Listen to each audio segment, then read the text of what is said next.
And welcome back to episode 6 of the Kicking Back podcast. I'm joined here today with the wonderful Nathan Carroll, musician in Manchester, played in many bands, and now he's embarking on his own solo music venture. Thank you for coming in, mate. Absolute pleasure. No, the pleasure is all mine. And of course, we had the usual suspects at the back, Matthew Hello. Cumberland. How are you, mate? I'm good, man. How are you? I'm great. I'm excited to have Nathan here. It's nice to be back. How are you all at home? Please tell us, people that are watching live on the internet, have a little comment. Tell us how you are, Things are all good here. So, Nathan, for people that don't know who you are, do you want to give them just a little zhuzh, a little... Yeah, of course, who you are. So, my name's Nathan. Hi, Nathan. Hi, Nathan. 24. I've been in Manchester for like 6 years now, which has been great. It's been amazing. Been making music in various different forms, mostly as a drummer. Yeah. With various different projects and bands who have all been great. But yeah, now just started writing some songs during the pandemic, which has been amazing, like really liberating. And then just like trying to put it out there, which is absolutely terrifying. But just something to do, isn't it? Pass the time. Pass the time. Yeah. Kill some time, write some songs, shed some tears. You got nothing to be terrified about, man. You got nothing to be terrified. Beautiful music. That. Seriously. No, thanks so much, man. I heard it earlier today, and it was just, staggering, like kind of stopped me in my tracks kind of moment with it. So. Well, I appreciate that. That's really nice. Yeah. Thanks, man. That's powerful. Yeah. It is. Yeah. To be fair, man, it's fucking awesome. glorious. No, I mean, it's like, it's the accumulation of the past, like, 6 years of studying music and being so, like, in it, like, non-stop. Yeah. That, you develop to this point where you go, I know how to, like, make music, and I know how to criticize music. I know what sounds good. I know what sounds bad. But then you start to go, everything I'm writing is bad, and you criticize everything at every moment because you're like, well, I know what's good, because I'm a musician. I know this is good. I know this is bad. But getting to a point with the writing of songs where it's like shedding all of that and just going, right, okay, so I just want to write something that I feel is truly honest to what I want to say. Doesn't matter if it's good or if it's bad. That opinion of it all doesn't matter anymore. It's like writing a song that feels honest. So hearing you say that, I really appreciate that, because it's like it's been a long time of like writing these songs and going, no, it's not working, or like, this is awful, and then or going, I like this, and then going, oh no, and then trying to go, actually it's not about that, it's about just writing something that's like kind of honest. And then if people like it, people like it. Exactly. I definitely think people will, man. Honestly, I appreciate it. And like what you're saying there about it feeling genuine and stuff. That was like the first, impression I got was like it was completely. You could sort of. You're talking from your sweet soul, man.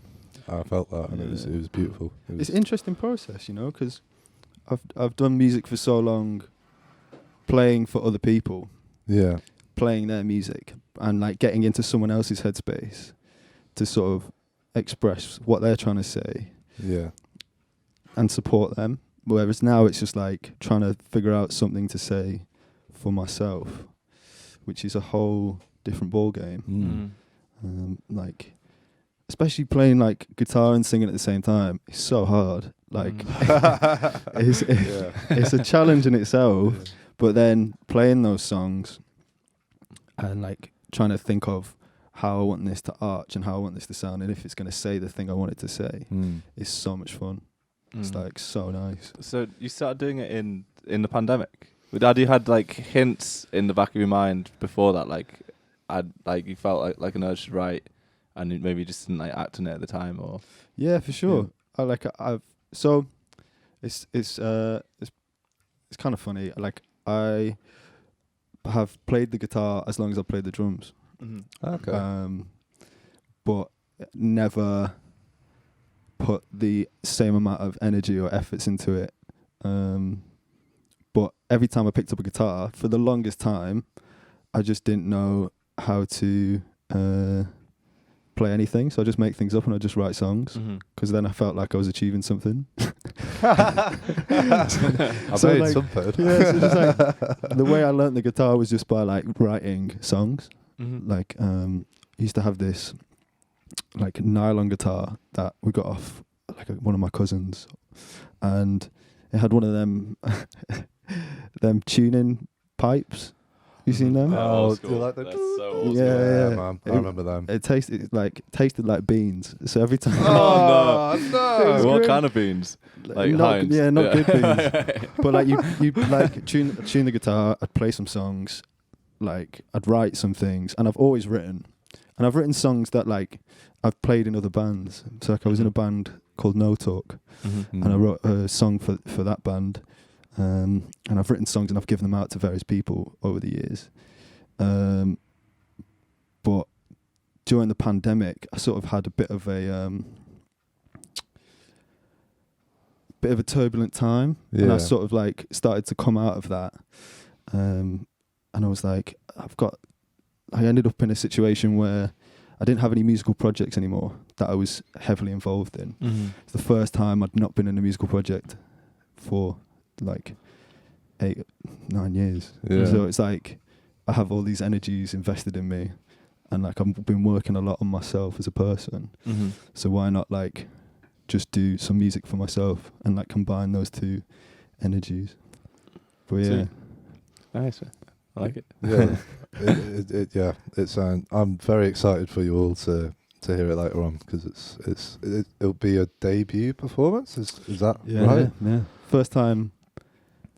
I mean, like, probably the first time a lot of people have heard me sing. Right. Yeah. Like, even close friends, family, like, yeah. So pretty daunting. I'm gonna get rinsed by someone anyway. You know, that's always the case. Absolutely. There's always assholes out there. There's assholes everywhere in this sweet world. Okay, for people that obviously no one's heard your music, so what would you say? What artists would you say, sort of, that you've drawn influence from for this stuff? I've been listening to loads of singer-songwriters. Right. Like, I've been really getting in that headspace. Just simplifying music back down to just guitar and vocals or piano and vocals, and like trying to find great songwriting and great songs. So like, there's a guy called Rodrigo Amarante who. Okay. Have you seen Narcos or Narcos? Yeah. You know the theme tune. Yeah. That's Right, him. okay. So like, that was It's the a thing he banger. did. Yeah. But he is like a don. Like he is like such a cool guy. Like I pretty much idolize him. Like he's this mid-40s something like guy, just sits with a guitar, plays the song, just like doesn't really care how well the performance sounds, but the songs are so great. It just comes across great. Right. He's got an album called Calvolo, which is like the perfect album, in my opinion. It's like amazing. But he's really great. Adrian Lenker, Yeah. big fan of. I think everyone that's come onto the podcast has said It's mad. either, that's dope, man. She's like, I think she's an icon of this era of music. Like, especially if, you know, you've got to like windle it down scenes, you know. But it's some of her songwriting and her music and the way she like writes is just so engaging to your ear. You just want to listen to it more and more. So she's amazing. Yeah. So I saw her at Yes when when gigs were a thing, and it was amazing. She just like was on stage with a guitar and just played. I think in the Pink Room, the two best gigs I've been to have been Adrian Lenker and Tamino. Have you heard of Tamino? No. If like, he looks like he's been chiseled by the gods. No way. Devilishly handsome. Yeah, like, Ooh. absolutely, like a beautiful man with a beautiful voice. Like Right. he's like I'm not sure quite where he's from, but he has this sort of like what's the best way to say it, like Middle Eastern elements to his music. Okay. So it's like Jeff Buckley, but with a lot of Middle Eastern elements That sounds to like the vocal melodies and stuff. Yeah. And he's like 6 foot tall, plays the guitar. Like he's like, I saw him at Green Man first with a few friends, and it was like pouring rain, and then this beautiful man appeared, as if he hovered across the stage, and they just started serenading everyone there. Wow. And then like at Yes, it was like incredible. His voice is amazing. Mm-hmm. So he's someone I listen to quite a lot. Okay. There's a guy called Angelo D'Augustine as well. There's like an endless list. I could go on for. Well, this is good, man. Yeah, keep it. I say this every time. Like every time we have a guest on, it's just like learning. It's like a new encyclopedia of just stuff to listen to. Yeah. So just keep fucking listening, man. I'm all ears. Like Ash pointed out, it's so much nicer getting into an artist when you've had a particular recommendation. You've had someone like, it was this tune and this is why it moved me, this is what the song's about, and it's someone you trust and everything like that. It's so much nicer. Like obviously even like being on Spotify or whatever, you get like recommended things and that can spiral, as we all know. It's a dangerous game though with Yeah. Spotify, because you go on like say if I said, oh, go check out Rodrigo Amarante, yeah. you'd go on Spotify and you click on the first track, which is inevitably going to be the song that is most popular. Yeah. So like, you know, the Narcos, or you like say Bon Iver, for example, you go on the Spotify Yeah. and you listen to For Emma Yeah. or Skinny Love, Yeah. probably Skinny Love is the Yeah. top track. Yeah, it will be. Yeah. right, And yeah. like, if you heard that at first, you know, Without context. I'd be like, no, I'm not knocking that song, Yeah. but you know, it's, Yeah, not the same. You're not getting the full picture. Are Yes, you? there's some songs on there that have like really emotionally Yeah. like touched me Yeah, at yeah. points in my life. But if I was just finding that person for the first time and just listen to the top song, a lot of the time for these artists, it's like their pop tune, or like, especially in that world of that I'm talking about. Those tunes are often like, the label said that you have to write a pop song in order to increase the number sales and to get more money in. So that's what music's all about. It's about making money. It's about money. And TikTok. Are you a Yeah. social media star yet? No? Well, come back in 2 years. Yeah. Yeah. Then we'll have you. Yeah. Yeah. It's almost like I think of it as Suits pop. So it's like Suits the pop. closing I like scene that. in like an episode of Suits, and it's like 40 bands comes on, but it's just like, oh come on, man, there's more to it than that. This just always pops into my head. Oh, Matt, your analogies always blow me away, man. No, I totally get what you mean. Yeah. I rinsed Suits throughout like Same. GCSE revision. Okay. Like, it was like so unhealthy, Yeah. you know, revising some sort of history essay, and then also you've got someone like racking off all these law Yeah. jingle, and like I think I used some pretty big words in my exams that I just like absorbed from Suits. Yeah, exactly. Probably didn't make sense, you know. That's great, man. Any other artists that you think you're pulling from? Yeah, like there's a guy called Angelo D'Augustine. Yeah. Have you heard of Angelo D'Augustine? No. He's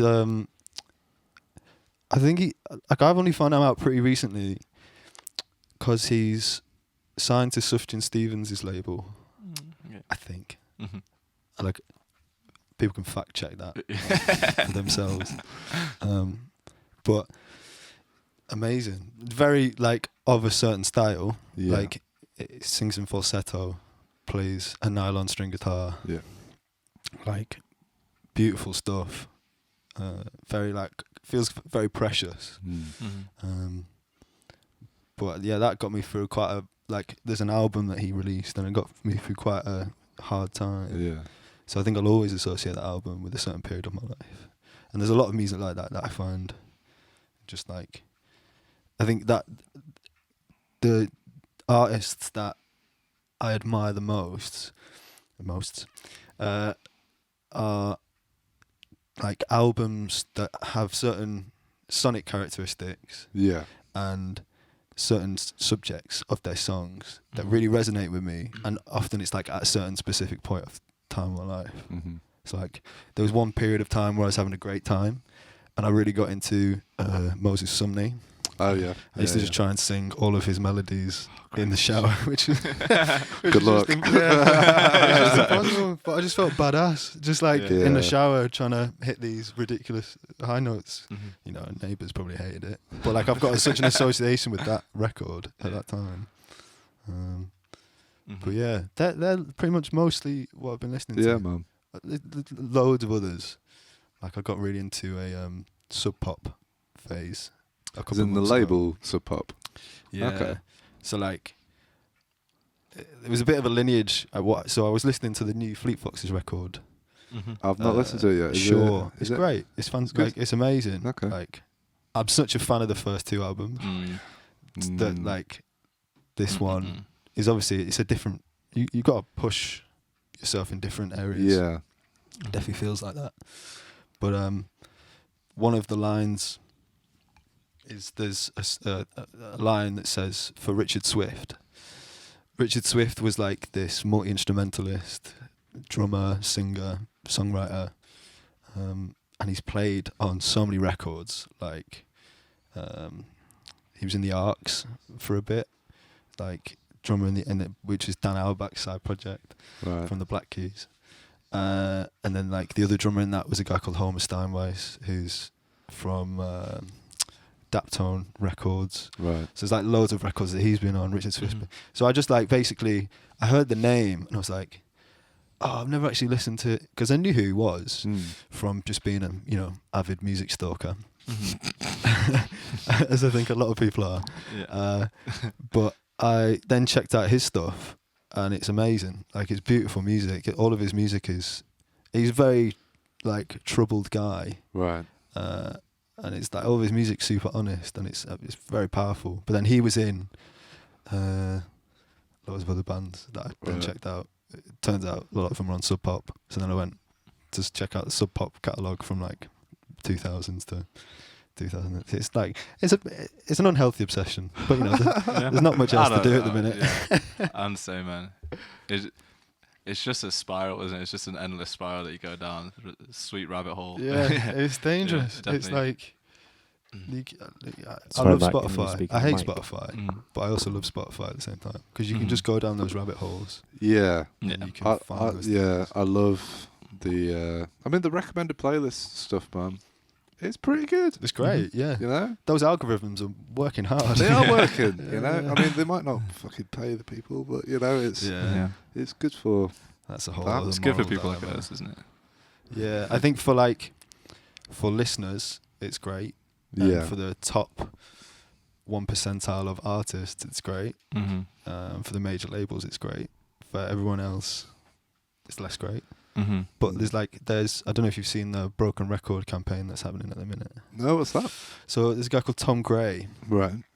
from the band Gomez, guitarist in Gomez. He's absolute like he's the guy. He's like really pursuing getting like a new sort of royalty system called equitable remuneration. I think that's what it's called. Okay. Big words. Yeah. So It sounds that good. suits, you know, all that lawyer lingo. But and he's like there's like been a government inquiry into it, and they've had like panel discussions talking with like Guy Garvey, Nadine Shah, Ed O'Brien sat in front of the government, and we're just like, it's like Nadine Shah, someone who's like on Six Music all of the time, album Mercury Prize nominated, was saying she can't afford to pay her rent because live gigs have gone, and the way that streaming is like it's not paying anyone. It's crazy, man. So this camp, they had like all of the major labels then got called and had to sit in front of the government and like explain yourselves. Yeah, pretty much. Yeah. But then because it's all international conglomerates, Yeah. you know, Spotify is like Swedish or Switzerland or something like that. Right. That it's how can you hold them accountable to like British government. It has to be every government in the Yeah, world. that's the problem, isn't it? So if you're the Prime Minister of Sweden,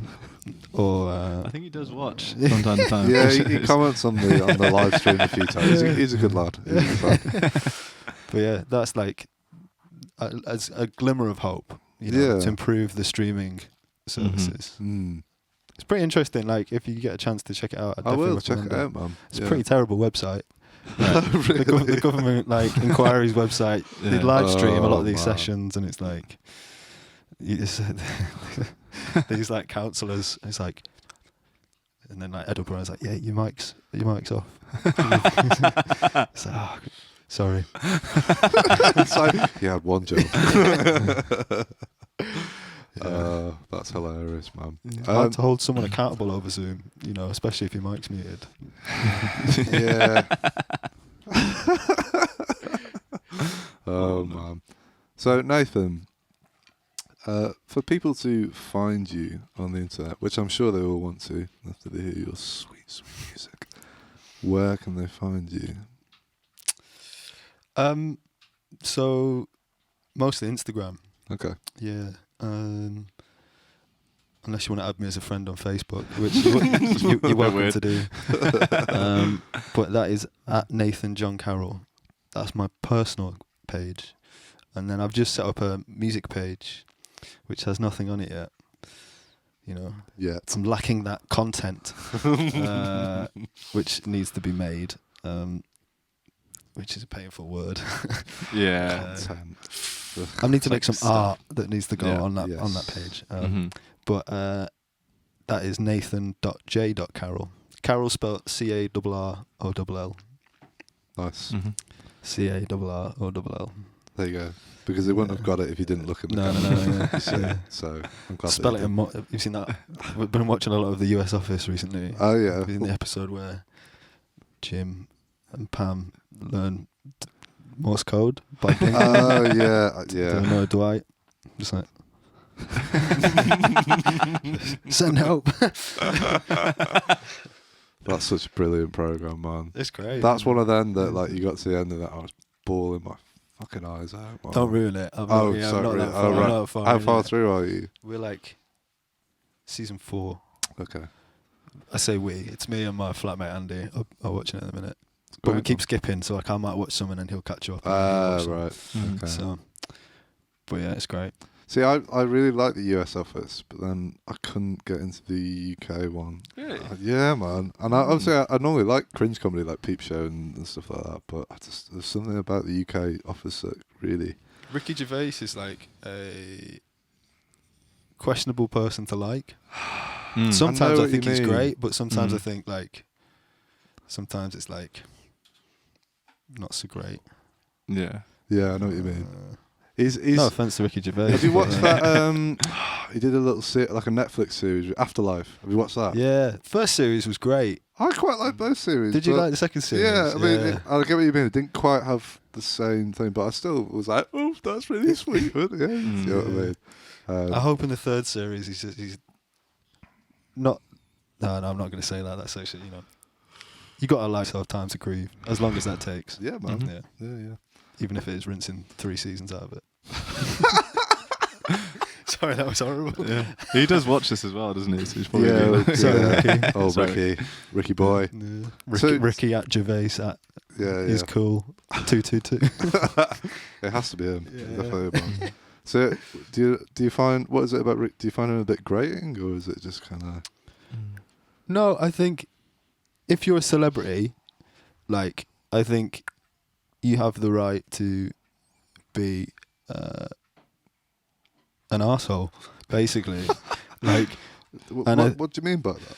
well, I think if you've achieved a certain level of fame, Yeah. you can sort of detach yourself from the real world. Yeah. Do you know what I mean? Yeah, yeah. It's like Kanye West and Kim Kardashian, they have the right to do anything Yeah. because it makes everyone else's life more interesting. Reading it in like the paper the next day. But do they have to act that way? Well, there's nothing to read about the next day, is there? I think the world thrives suppose. off controversy and like seeing things that, like, as humans, everyone wants to watch. something Yeah. outrageous, or hear something in the news that's like, "Oh, can't believe Kanye's gone for president." Yeah. Did you see that? What outrageous! Yeah. And like, but if there was like, Yeah, sorry. if there was none of that, the world would be a bit of a boring place. It's true, man. But then when like Ricky Gervais calls people out, I kind of like that. But then it Yeah. also kind of like, leave him alone. Like, Yeah. I don't know. I think he's cool. He's all right. Yeah, he's nice. He's all right. Lovely guy. You know, He's not done that I know him some. personally, He's but- done some like as a writer and an actor. I quite enjoy his work, but as a person, you know, it's kind of. But like you said, they kind of can be an arsehole. Yeah. I think in life it's dangerous to like fully hate someone or fully like someone. Yeah. You've got to have balance. So like, I think he's great, but also some of it I'm like, yeah, come on, man. Yeah. Like, I know what you mean. the celebrity world exists for a reason. But also, right, on the flip side of that, we don't actually know Ricky Gervais. Like, we don't know him as a person. No, we no, know that's it. there's Apparently he's a lovely There's guy. a concept of it. we only know him as like a 2D concept that we see on a fucking screen. Mm. And again, it could all just be sensationalized. Yeah. Apparently he's a big dog lover. Oh, he I loves can dogs, get I can man. get on board with people who like dogs. You know, I think most people. Are you a dog or a cat person? dog. I'm gonna say dog. Yeah. I don't like cats, man. No, I think I'm allergic to cats. Mhm. So that's more of probably a- that's a good Cats don't reason. like me either. It's like a mutual thing. They never have, man. From a very young Really? age, yeah. Yeah. Dogs love me. Cats just absolutely hate me. They just Really? Yeah. What like? they just come like if I'm walking down the street, like one sees me, they'll always sort of just like follow me, and just, and I'm always kind of staring them down. There's just this sort of unspoken thing going on there. But Right. I mean, sorry. God, we're doing all the audio stuff I know, wrong man. today. The audience can't hear you. Sorry for the people at home. We've got James whittering in our ears, you see. And now they can't Was that hear the devil? me. And now they Hello. can. Hello, people at home. We are joined with Nathan Carroll, who's going to be doing some performance of his new music fairly soon. When the moment feels right. Yeah. Sure. We're of course here with Matthew Campbell. Hello. We're having a bloody lovely time. If you are enjoying what you're hearing, people in the future, on the podcast app, then please subscribe to us. It helps us out a lot. If you're watching us on YouTube, please subscribe to our YouTube channel, because guess what? It helps us out a lot. We're also on Facebook, on our RecRooms, and on Instagram under RecRooms as well. Yeah, that's a shameless plug over. Nice. I No, thought I no, would. no Twitter. We don't do Twitter. Yeah. It's a We- bit of a weird world. Oh yeah, of course.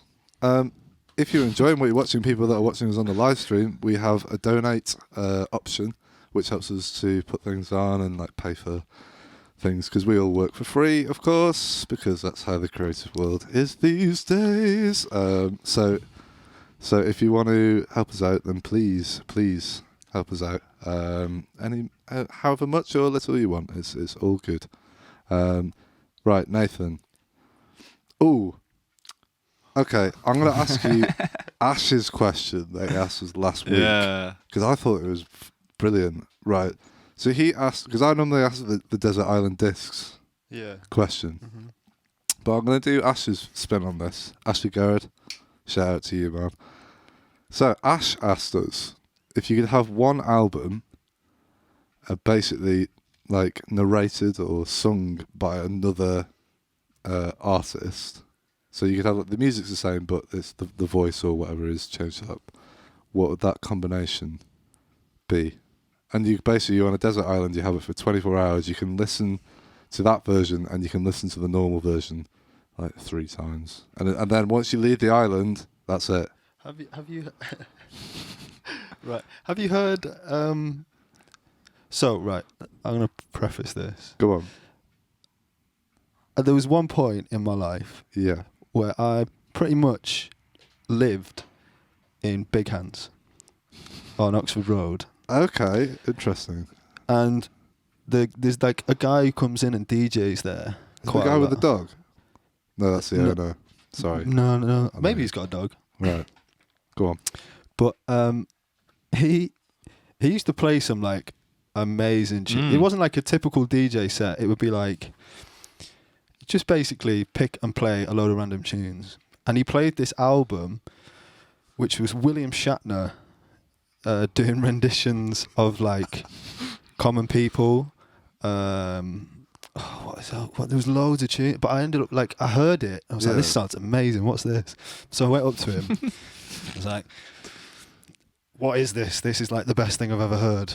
And he's like, oh, it's this William Shatner record. Like, got it out, and it's like some thing he'd like bought on vinyl yonks ago. But like William Shatner doing anything like to music is phenomenal. So is it like? Is he like singing or is he like? Yeah, what's his spoken word? Spoken word, yeah. But in his like hilarious. Captain Kirk-esque persona. Jeez. I want to live like common people with like. I want to do whatever common people do. It's such a great. Is it good? It's amazing. Yeah. Is it? Can you get it online or is it just? It's on I think it's on Spotify. Yeah. Oh my god. There's loads of different songs as well. Did he do just that one album? Or? I think he's done quite a lot. Has he? Yeah. I mean, if you're William Shatner, you can do whatever you want. Just reel him off, really, can't you? Yeah, it's great. It's fantastic. Mm-hmm. Like, I used to, like, every time he put it on in the bar, I'd be like, this is great. It's fantastic. Yeah.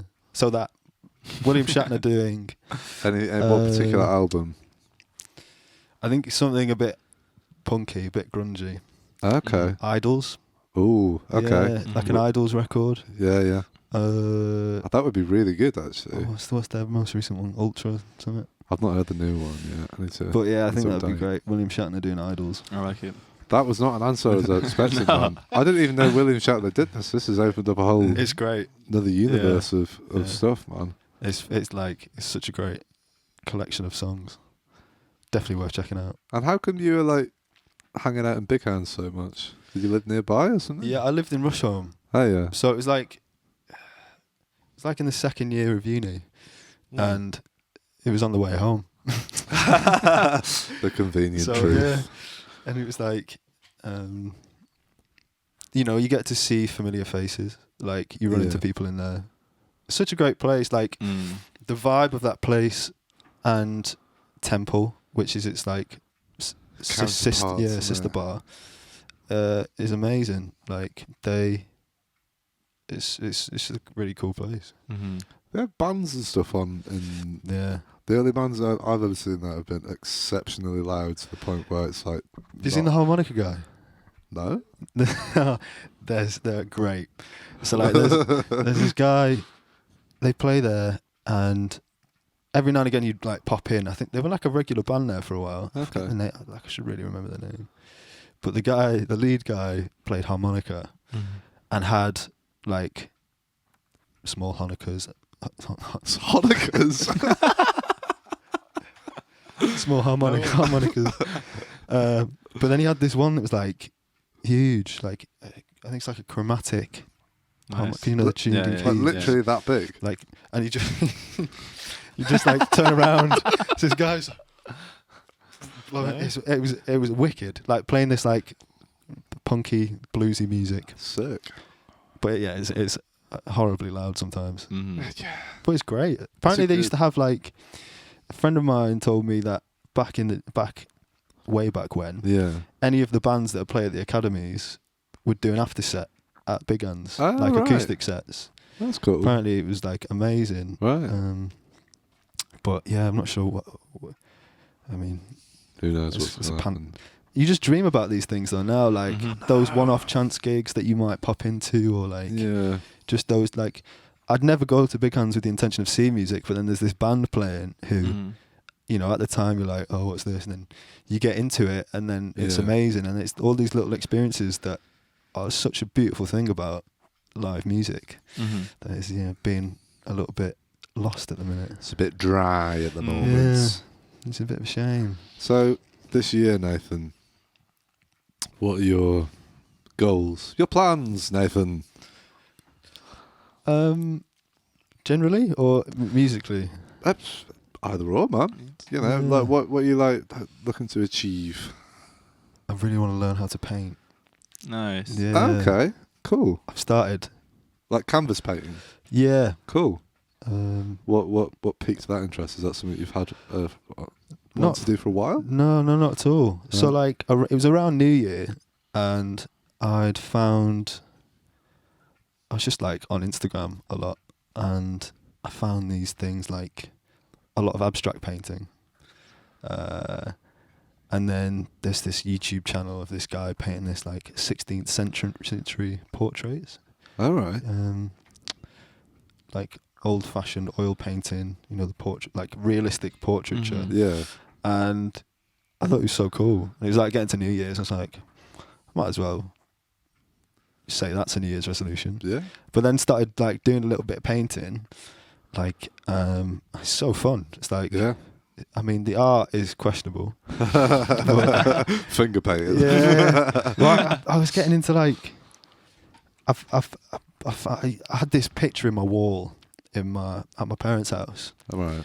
And it's of like these 3 Mini Coopers, and I've had it for years. It's just one of them things that like I think it was like a B&M buy, Right. and Yeah. then it just lived on the wall. So we just took it down and we painted it over it, and just got loads of different paints and just made a mess basically. Nice. It looks all right, you know. What did you paint? I basically took what they called like a squeegee. You see them like Like for windows. they're like a window one. Yeah. Yeah. And I bought like some blue paint, some black paint, some dark green paint, and I just tipped it all on, just sort of went like that, and then did like quite a few layers of that, and then there's this Scottish artist that I really like. I think it's called like Aran. Okay. Rahian. How do you I'm probably saying that really wrong. And do you know how you spell it? It's like AARAN. Go on, pull that up on the old screen, chaps. I think he's pretty. Like some of it, I love it. I think it looks amazing. But What sort of style of painting? have you ever seen like? He gets these amazing textures out of like the canvas. So it's like you look at it and you think, oh, it's just a withered red canvas. Right. But then you think, like, how has he actually made that? Right. Like, so it looks like an old book or something. And like some of the paintings are a little bit more abstract, like chalk and these like ebon. It looks like one colour, but it's actually like ebon and flowing in colours. It's really like sensory, like really cool to look at. Okay. Which I think I really like about a lot of abstract stuff. Mm-hmm. It's like maybe there's a purpose, but maybe it's just nice to look at. Yeah. And like there's no reason behind it. Yeah, I think like sometimes it doesn't need to be a reason. You pull your own interpretation. It's the same with music, isn't it? You know, Yeah, like when we for talk sure. about lyrics and stuff with Ash last week, and just talking about like, because I always ask people about like the lyric writing process, but just like talk about like how just using the sonics and stuff and the words form, isn't? And then you just pull your own meaning out of it. It's the same with any art form, man. So I've got the devil talking to me, man. You guys aren't hearing this. Oh, okay, so I once did a gig with James. Yeah. We worked on a gig at the Barbican, and we were on comms. I don't know if you remember this, whether you could hear it as well, but there was a guy doing the cameras. He was filming the gig. All right. It was a pretty cool gig. I was at the front of house doing some score reading. Just reading some scores.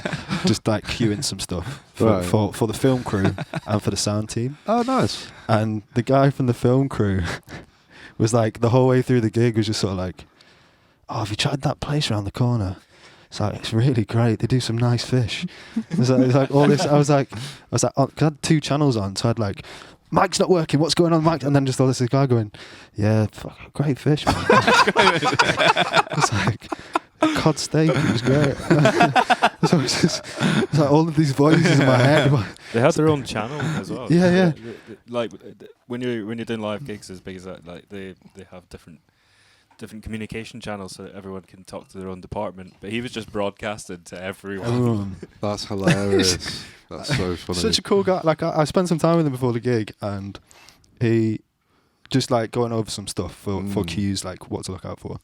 And he was a really lovely guy. Like after the gig, there was this party after. He bought me a drink. Like, we spent a lot of time chatting. But during the gig, it was just like, my head was everywhere. Because it's like, right, if I miss this cue, then there's no sax solo. Yeah. And the conductor's going to kill me. And, you know, listening back to it, it's going to be a nightmare if I miss this. I'm like on edge. But then, yeah, then hear him talk about his fish. That's hilarious. Endlessly, like for the whole gig. Yeah. Really? Jesus. Oh, camera 3. Okay, great. Yeah, so the chips are nice as well. How long was the concert then? I think it was 2 halves. I think it was Right, like, so it's fairly. or maybe it chunky. was just once through, like hour and a half. Still though, talk about chips or fish or Yeah. the- And there was a lot of acts. So like the majority of my thing was like, who's coming on next? Right. So then you know like which mics are going to be next. It's like, oh, there's 4 people now. It's like, oh crap, there needs to be 4 mics. Right. And then it's like, yeah, COD. And then it's like, sorry, what was that? It's 2 people talking over. You're like, 4, 5 and chips. Who was the guy talking to, like, specifically? I- When he was banging on about the fish. I don't remember anyone, his name. It's like, I think it was for his team. Like, yeah, Right, it was okay, basically yeah. there was like, so it was the garage classical thing, and it was like, so Right, the okay. guy who was like the face of it, Spoonie, DJ Spoonie, he's a lovely guy. He had hired this like film crew to film it off his own back. I think it's like for whatever reason, and yeah, it's just one of his like friends or people he'd met, someone like that, and like great guy, but yeah, it's such a weird experience. But yeah, the voices were just like in my head for hours. Yeah, it's such a weird experience. Yeah. That sounds mad, man. Yeah, it sounds was. crazy. How did we get from painting onto talking about fish? Oh, it's because So James the was voice, whittering in yeah. our ears. Yeah, it's all right, man. That's what you're here for. But yeah, painting's great. It is, man. I my love my brother's started because he paints. He does like you ever played D&D, Dungeons and Dragons. No, but like I've heard it's great. It's fun. I play a little bit. It's good. I won't play too much of it because it gets a little bit sweaty, but it's fun. But my brother, he paints like, because you can get like little miniature characters and shit. So he's been doing that for ages, and then he started painting on canvas like really recently. Nice. Amazing, Yeah. honestly, like really. He's painted me a little picture of like Bilbo's house in Lord of the Rings, Yeah. like Hobbiton thing, and it looks. It's proper, man. It's just I love so that good. because it's like no matter what he makes, is going to be his version of it, Yeah. and he's going to have his sort of stylistic nature to it. Yeah. I think it's the same with all It is. art. Like, Oh, that's the painting. Yeah, that's what my, my that's brother did. amazing. It's so good. We've got it upstairs. Yeah, we're gonna That's get. wicked. So we've got an idea for an episode when we can do it outside of COVID stuff. We basically want to get him on and to do like a Bob Ross? No. yeah, Bob Ross. So we're gonna get him to do like a live painting thing, but then we're gonna have like a band around it doing like lounge music Nice. whilst he's doing it and Yeah, stuff. that's Not great. necessarily lounge music. Well, just Yeah. I think we Get should pretty get heavy pretty metal. wild with Yeah. it, to be So honest. just Yeah. you just want to paint. Just stabbing the Yeah. canvas. I think just some dreamy, surreal, like Leafcutter John kind of vibe. Yeah. Just That'd be nice. see wouldn't what it? comes of it, man. Yeah. I'm interested. Have you ever watched Bob Ross? All the time. Extensively. Yeah. I first got onto it from. Do you like Gaz Jones and Cam Easton? Oh, them yeah. guys. They all used to live together. I remember going round to their house in second year once, or their second year or something like that, and they just put Bob Ross on. I'd never seen it before. I remember being sat in their living room, and I was just sort of like. I think it was like I sat next to Reese Right. Young, and it was just like, what's going on here? Like they're all just like so quiet and serene and just like wetting themselves. And then I got into it and I was like, this is amazing. It takes a little while Yeah. to once Mm. you understand what he's about. And then when the squirrel comes out, Wait, have you not seen the squirrel? No. He's got a pet squirrel. Ah, My little he's on friend. YouTube. And then just like pops on his shoulder, just like runs about. I've not seen that. Yeah. I'll have to check that out. It's Doesn't he always amazing. just paint? He always paints scenery, doesn't it? It's always Yeah. it's always like some trees and Some mountains, some nice Mountains. clouds. Beautiful. maybe a bit of some Just- water, just a or little some bit of- dunes. Just a little bit of a tree over here, and then That's it's a a little nice friend. His little friend. Yeah. And when he like empties a paintbrush, that's like that's where all the aggression comes out. Is it? Yeah, he's so chilled, isn't he, Yeah. man? He's such a It's like, how bliss would it be to be that chilled? It's awesome, Yeah. man. It's awesome. There's like a little documentary on him on like YouTube somewhere All right. about his sort of like the people that worked for him in his Right. like office. Apparently they still sell like his merchandise and stuff from this office. It's an amazing little setup, and he used to just have this like little studio, stream it to the TV. That'd be bliss. Like just turn Sounds on the good, TV, man. look at him. Look at that guy. Yeah, there's There this he is. one. Oh, that's a little squirrel. Oh, that's so cute. His friend. That's adorable, man. Yeah. Oh, you have to oh, explain sorry. Yes, for people that are listening. Sorry. For the people listening as a podcast, we're just watching a short little extract from a Bob Ross episode.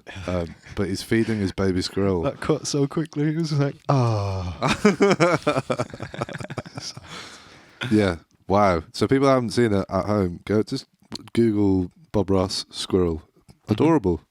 I love watching the squirrels in the. I love watching the squirrels in the Peapod, park. apparently. It's called what? Peapod. People. Peapod. Oh. Peapod the squirrel. Yeah, I love watching the squirrels in the park near ours. Yeah. Just sit on the bench. They're hilarious, man. Because they're always so like wary of you. But are the younger ones the ones with the shorter tails? Because there's quite a few of them I've seen knocking around. But they are just like, they're essentially just rats, aren't they? But like, Very similar. but cute looking rats, Tree aren't rats. Tree rat. they? No, with the small, they got like some of them have got like short little, bushy little tail. Have you ever watched the dog chase a squirrel? Yeah. Yeah. If you got time to kill in the park, just Yeah. sit and watch the dogs go crazy. Really. Yeah, It's like I sat today. I went to Alexandra Park and just sat for a bit, and then just there's like that big, the big figure of 8. Yeah. Mm. You see this white Jack Russell, just like, boom, like God knows who the owner was. Like they've gone. Seeing the squirrel, that's all it cares about. Yeah. Is off. They never catch them though, do they? No, they're quick. Yeah, they're quick little They're quick, man. bastards, aren't Squirrel they? Man. That's the next superhero. You know? Squirrel Man. Flash, sack Flash out. Squirrel Man. Oh, jeez. When Marvel Ant-Man, like they're digging. Yeah. You Yeah. you've got to come up with something new. Paul Squirrel Rudd, Man. the man that doesn't age. The man doesn't age, Paul Rudd. It's No. incredible. I've recently watched the entire of Friends From start to finish. okay. Yeah. how's that? It is what it is. Do you think right with a TV show like that? Do you think it's gonna like age well? I think it's on the brink of aging quite badly Yeah, because it's great. Like I love it. I think it's amazing, but it's obviously at what point do the next generation start losing interest? Like at what point does,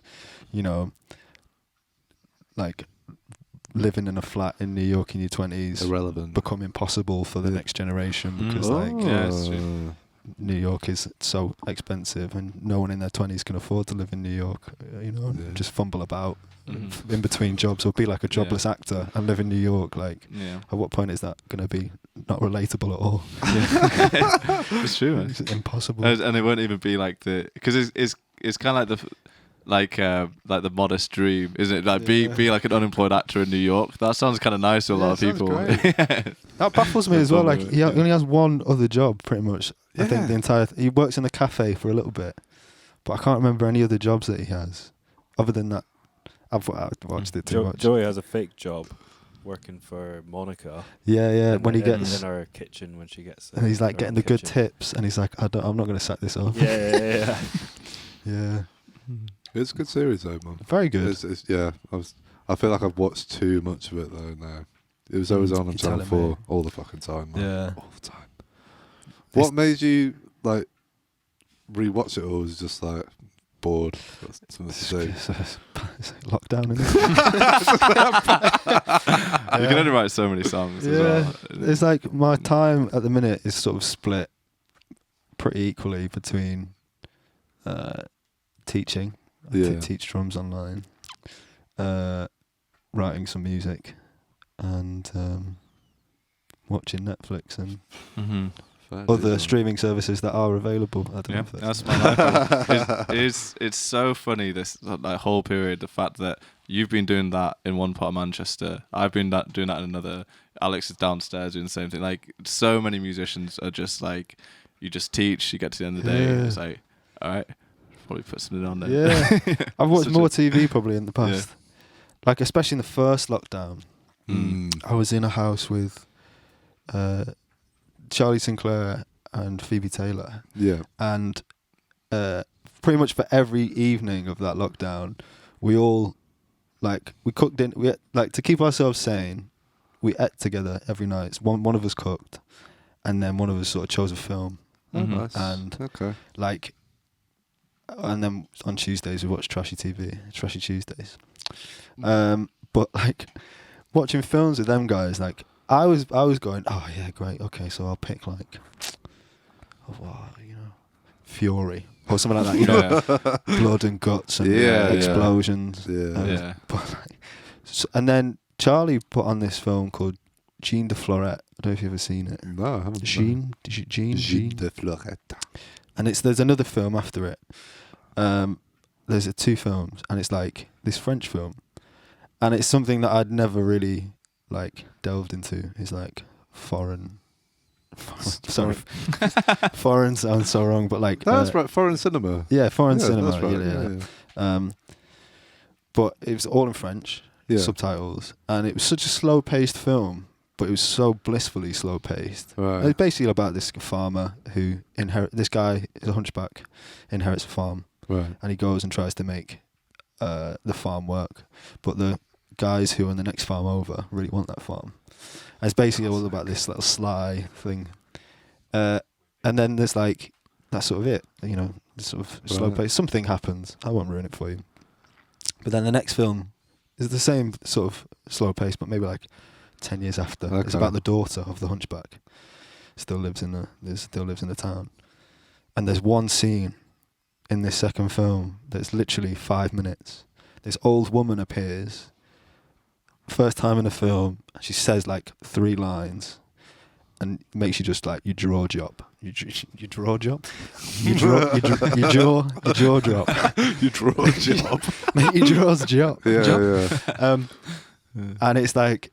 It was like, what, like, and that just opened up so much more, like, films for me. Yeah. Like, my patience for films got better. So I think I started watching some more interesting films, and just being like, okay, I'm going to trust that something, like, it doesn't need to be explosions and things going on every 5 minutes to maintain my attention. But yeah, like, watched way too many films, way too much TV. I think there's something to be said for like appreciating when a film was, in terms of like, because like a lot of like 60s and 70s films are very slow. Yeah, like films like Taxi Driver or something, still fucking awesome, but you kind of have to put yourself in a slightly different mindset to appreciate it. What did we watched Sunshine of a Spotless Mind? Oh, I love it. I've seen that film. Me and Matt, beautiful, man. and George. Did George watch it? We it's just me and you, man. George is playing Dungeons and Dragons. Yeah, amazing. Yeah. What's beautiful. I don't want to tell you anything about it because, and also don't Google it, because if you Google it, it'll give away the whole plot. Yeah. We just picked it and put it on, and the charm of it was not knowing what the fuck was going on. And the soundtrack's beautiful as well. Yeah, that's bliss. Yeah. Jim Carrey and Sunshine of Eternal Sunshine of the Spotless Mind is called. Nice. Yeah. That one. I don't need to note that down because this will be available on all of those streaming platforms. On all available streaming platforms. Yeah, man. Honestly, it was awesome. That's bliss. It made me. We had a massive discussion afterwards. About 5 hours. Literally that 5 about. I think that's life. the best thing, though. Yeah. Like, I think a lot of if things like that, you know, if you see something that evokes such like, it's so thought provoking, I think that's super powerful. Yeah, man. It was beautiful. I could say something. I'm sorry. That's powerful, man. That's powerful stuff. Sorry. I thought you were going to say something really I poignant. thought something was coming, but yeah, just, yeah. It's like a Why does that always fart in the happen, wind. What's exactly? It's like it comes, and then you just feel it going again. Like, no. It evades you so quickly. Imagine like your super geniuses, like your Einsteins and your Alan Turings, and imagine the amount of great thoughts that they had like that just sort of drifted from their brain. Yeah. Man. No, I can't remember. Yeah. Yeah, I know. It's mad. It's like- and Beethoven with music as well. By the time he was deaf, and he was basically just summoning his own mind to create all that stuff, and it's all beautiful. Imagine if you had I think- voice memos. Yeah, exactly. Oh, wow. That's like a Just laying deep it cut down. that I would buy. Yeah. Beethoven's voice Voice memos. memos. Ding, Holy, yeah. ding. Just like, fuck. Just like playing something and be like, nah. Nah, fuck that. I just can't see that happening. Do you think we'll ever get to a point in our maybe not in our lives, but like mind memos? Because sometimes you can hear the most beautiful thing in your head, and there's no way to like put it down. Mm-hmm. Do you think we'll ever get to that point where we can just I don't know, Upload it. Yeah, Upload maybe it. not even like after doing them. It's like, yeah, that's that. Oh god. Is that a good thing, or would that be a bad thing? I think it would be very bad. Go on.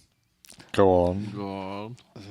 Why? I've been spending a lot of time recently trying to get out of being. Like, have you seen? There's that Netflix documentary.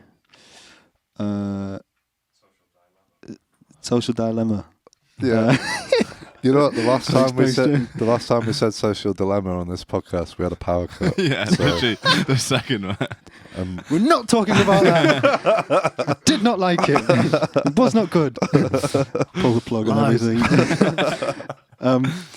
But yeah, I watched that, and it sort of completely gave me a lot of like things to think about. Yeah. Because it basically is talking about how society's falling apart because everyone. I mean, you see it so obviously with like the what's a big word? Polarization of everybody, Mm-hmm. and I think social media and the internet is a lot to blame by that. Yeah. Just because it's like the amount of stuff that you can find. I could say, oh, the Beatles didn't actually write any of the songs in Abbey Road, and like 20 people or whatever watching this would be like, yeah. That's so true. Like, where's the proof? Yeah. And it's like Yeah. the internet can be so dangerous for that. Yeah, man. Imagine having that in your head and then it sort of feeding off any of your thought processes. Yeah. You have any thought, you might go, oh, you know what? I've always wondered what like. You were going to say something really I was going to say like what horse tastes like or something like. That's a person who really As a vegan, I probably shouldn't have those thoughts. But like, what I wonder what that tastes like, and then your brain being like, "Yeah, it's a good idea," and then the computer going, "Oh, I know how to find one," and then there you go, and then you've. That's a And now bad, you're killing bad horses. example, but but like it would be be dangerous to have that. I know thing. what you mean yeah. because I'm glad, because that was a terrible explanation.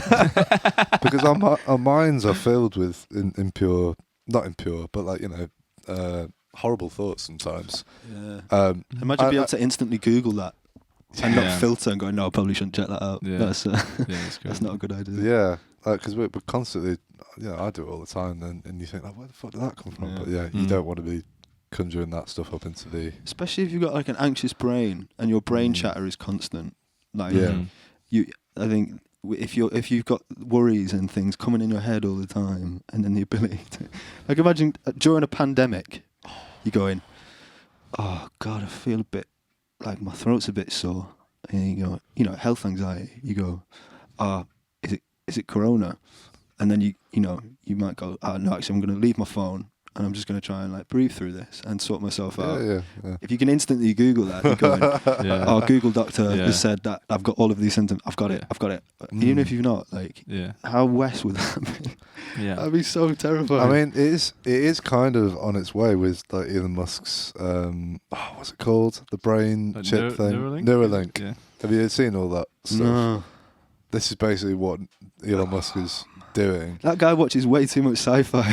He has too much money to try and figure it out. He's incredible though. He's like the our solution to fucking Bruce Wayne. Isn't He's he? amazing. And what is like the initial stages of what they're using it for is for helping people with like motor neuron disease, That's amazing. things like that, blindness. Wow. It's going to be able to like do things, basically like repair things in your body and be able to That is help next people with level. like severe like disabilities and stuff. So for that side of it, amazing. Yeah. That sounds fucking awesome. But then Being able to go on Instagram in your brain, that's not healthy. it's not healthy, man. You need to be able to separate because that's not the real world, man. No. And you know this what you talk about before with like the social media. What's the documentary called? Social dilemma. Social Dilemma. It's all about worship of the self, yeah. isn't it? And that's definitely not a healthy way to live. No. You know. It's like if you Is need, this- what's- especially. What we're getting here? Oh, this is right. So this is the chip, the Neuralink chip. Where does the USB port go? So for people that listen to the audio podcast, we're just watching the Neuralink. I think it's one of their presentations. Bet that hurts. It's only at the moment. It's only. I think it's a couple of centimeters big. It's basically like a disc, and they can cut a perfect circle on your head and basically just stick this thing in, and it just sits, and then your hair grows over it. But yeah, it's meant to be. Well, it's the future, man. But there is another problem that happens with all this stuff, with all this technology stuff, is who it's accessible to. Because obviously, if it's very expensive, who can get it? It's the rich and the wealthy, and then you're creating another separation, even further. The higher being. Yeah, and even further, like, you know, I mean, the distribution of wealth in society is already grossly bad, but then imagine if you can add another layer of basically intelligence and power that you can separate people with. Mm-hmm. Yeah. Yeah. It's like Isn't it- Gattaca, isn't it? You remember seeing that? Oh, yeah, it's like Gattaca, yeah. It's the same thing. Have you seen that film? No. Who is it again? I can't remember. Mr. Gorgeous. Sorry, no, it's not Mike. I know who you mean. He's very Yeah. handsome, isn't he? I'm Mr. terrible. Gorgeous. Mr. Gorgeous. See, Would when you- you... Ethan Hawke, I think, isn't it? And Hugh Laurie, maybe. Let's have a look. Have we got the list not there? Hugh Let's have a look. Ethan Hawke. Ethan Hawke. See, when you say Mr. Gorgeous, I can only think of Henry Cavill. Yeah, well, that guy is gorgeous. What a specimen of a man. Yeah. And he's the man that, like, you know, any time that I think I'm going to get rid of the mustache, I look at him, I'm like, I can make it. I could do it. He's beautiful, man. He's a handsome chap. That's true. What film is that where he does the loading of his arms? Mission Impossible 9. Have you seen Mission Impossible 9? You like your trashy action Yeah, no, films? I didn't realise there was 9. I might have made that up. Where- Is it not? It's, Yeah, it's one of the later ones. It's one of the new ones, isn't it? With Mhm. Simon Pegg. He wrote some of them recently. Did he? Yeah, I didn't know. I didn't know he yeah, wrote some of them. he's like getting on writing Star Trek, writing Things. things. Yeah, it's great, man. There's a scene where he... Henry Cavill Yeah. in Mission Impossible. Mhm. I've not seen that one, Okay. but I want to see that I one. would recommend Yeah. it because he's so handsome in that one. My goodness. Is he? Would you say he's your He's one of my man crushes. right? Definitely. How many have you got? Like a top 5? It's more like a top 200, really. He's definitely up there. I've always had a man crush on like a younger version of Michael Bolton when he was in his prime with his long flowing hair. Yeah. I can't think of who else. There's definitely other handsome men. Yeah, I there's think plenty. yeah, man, it's a good thing to be able to appreciate the male form. Yeah. No. Look at all those statues. You know. Yeah. Do you know? George told me about. You know, Sorry. Look at all those statues. All of them. All of them. Yeah.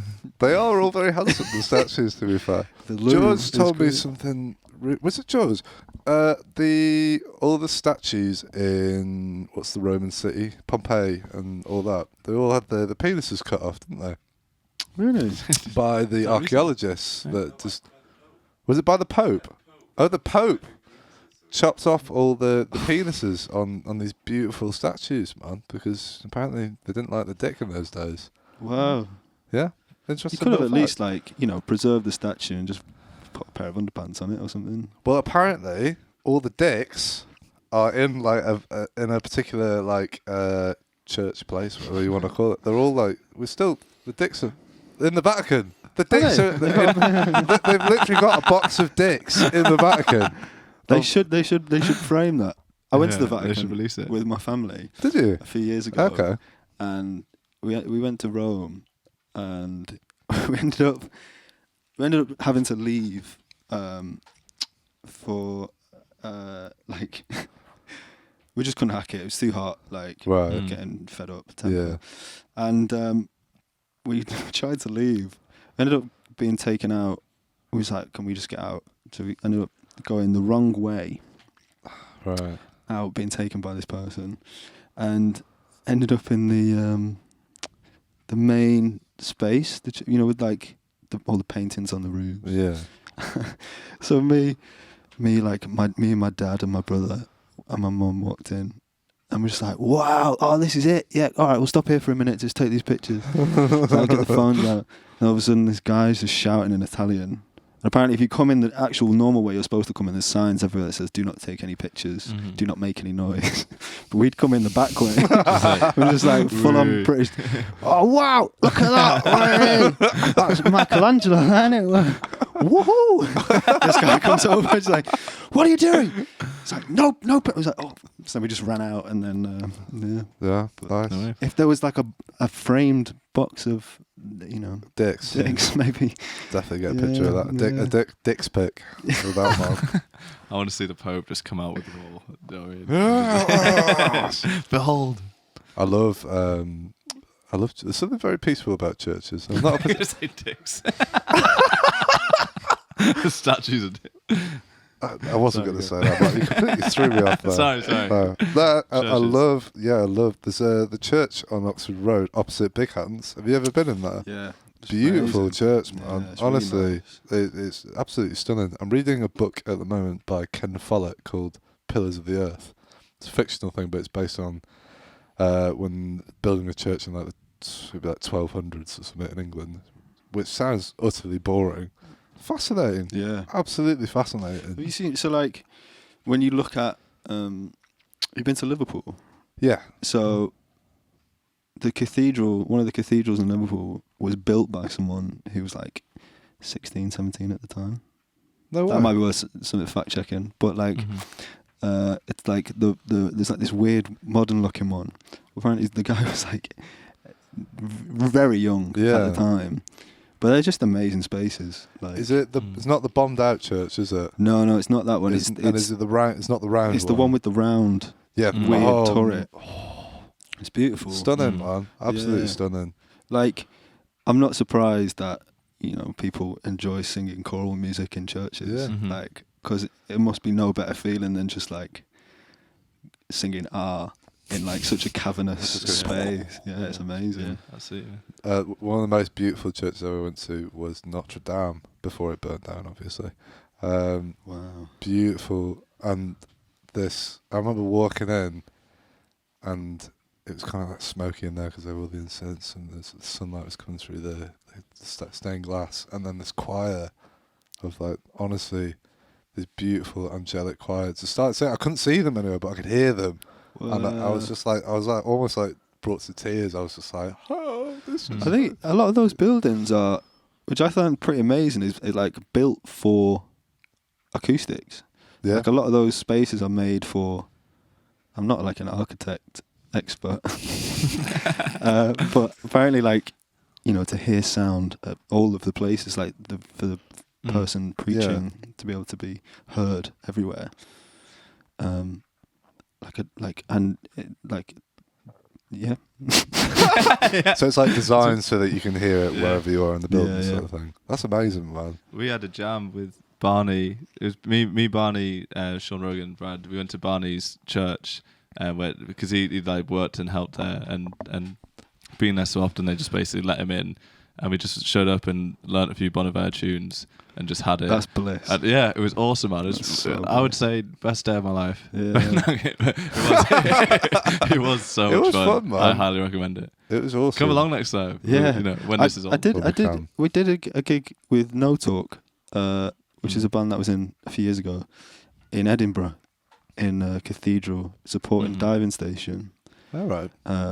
It was like amazing. Mhm. It was like great. Just, like I grew up playing drums in church. And not in the, choppy way. Like it was, come by, like stick a rock beat on Mhm. the top Yeah, of whatever. just Yeah. But like that's the way I learned to play, and like I didn't realize how much I missed Mm. playing in such a reverberant, playing drums in a space Yeah. that's like The best.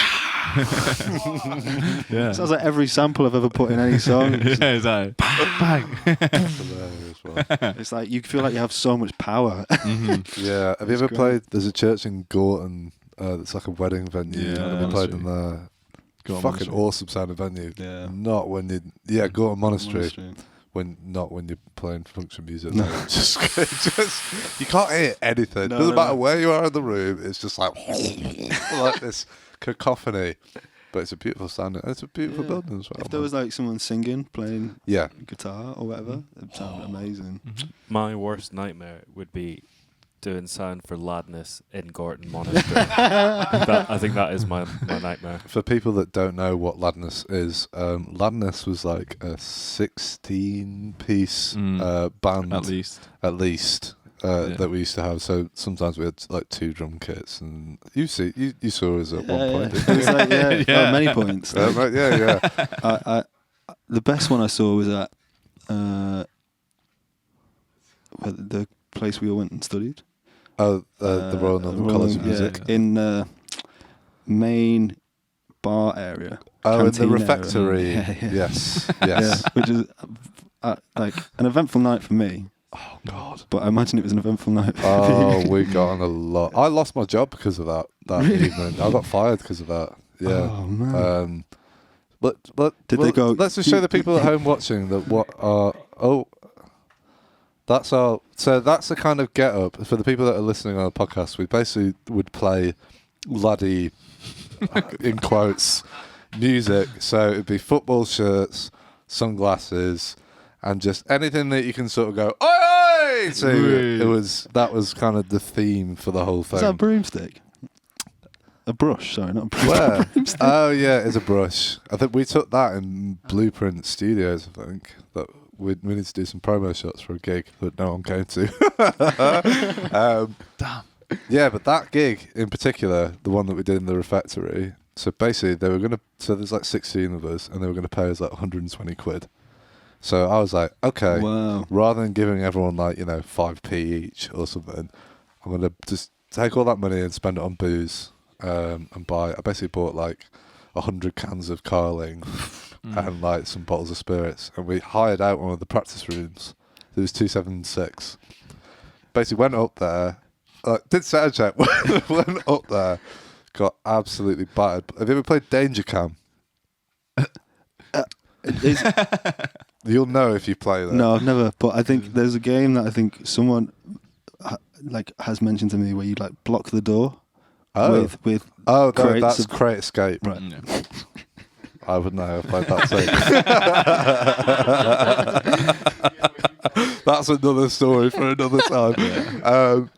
So we hired out 276 and we were playing Danger Can. Now the aim of Danger Can is not necessarily a drinking game; it's more a drinking experience. Right. So what you do is you get the can and you smack it against your head. And you shout "Danger Can" and then you throw it onto the next person. And you just go round and round until the can explodes on your head. Basically, it's something to do when you're a fucking. And they let you graduate. Apparently, I don't know how we got away with that, man. But yeah, That's what it's there for, isn't it? It's a playground for. yeah, exactly, for idiots.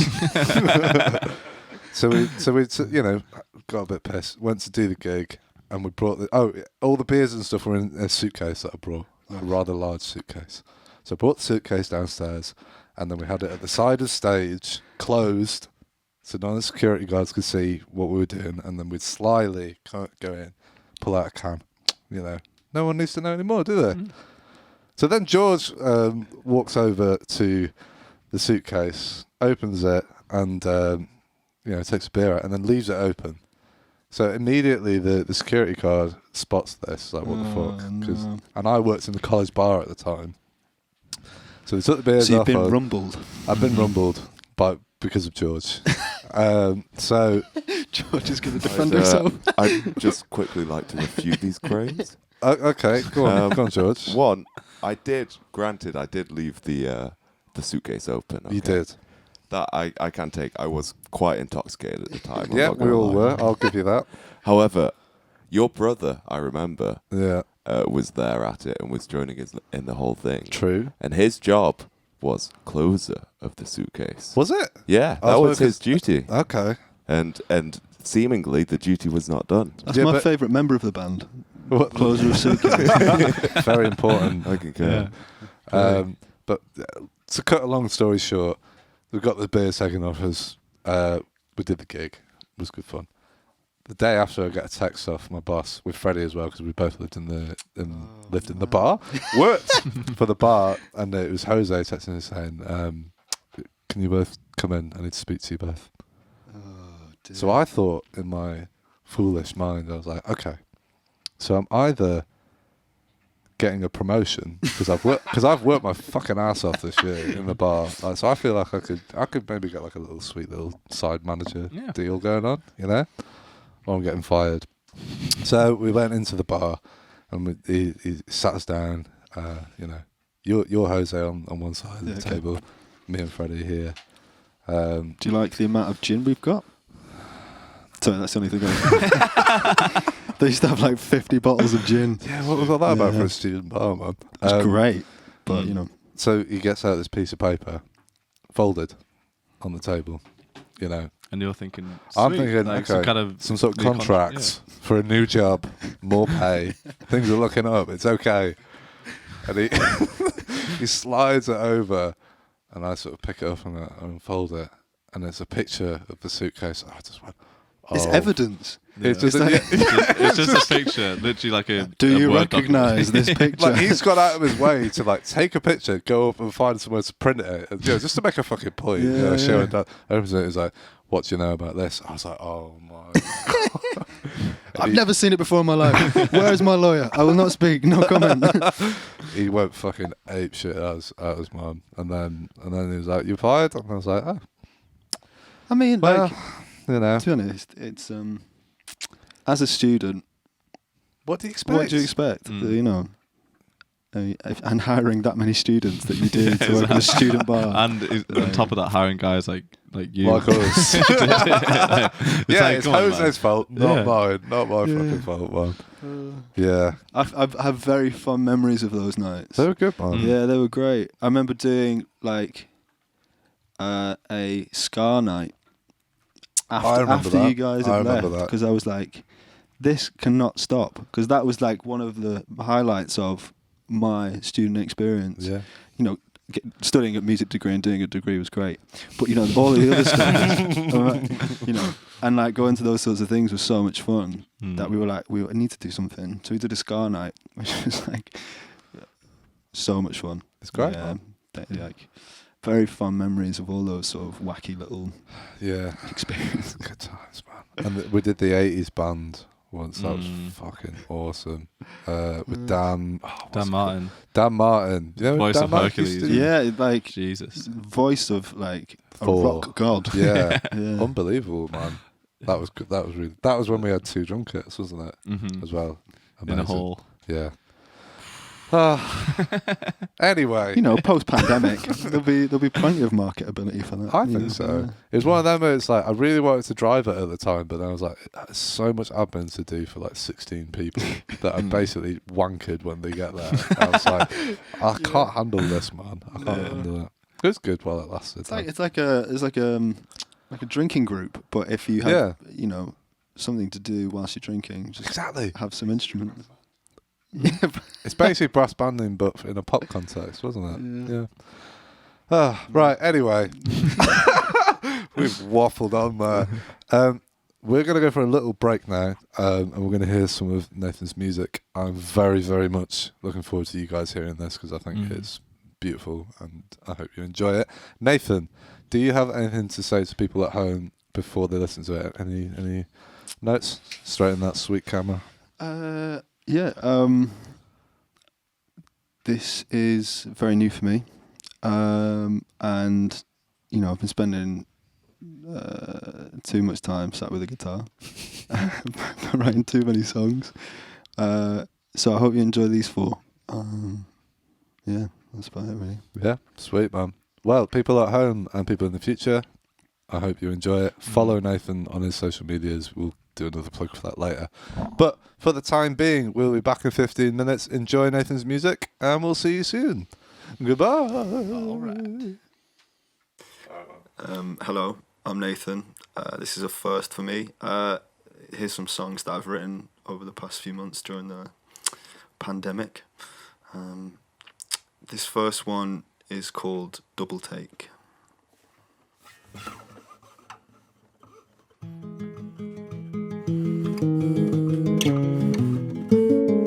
Double take, a stranger at a bus stop.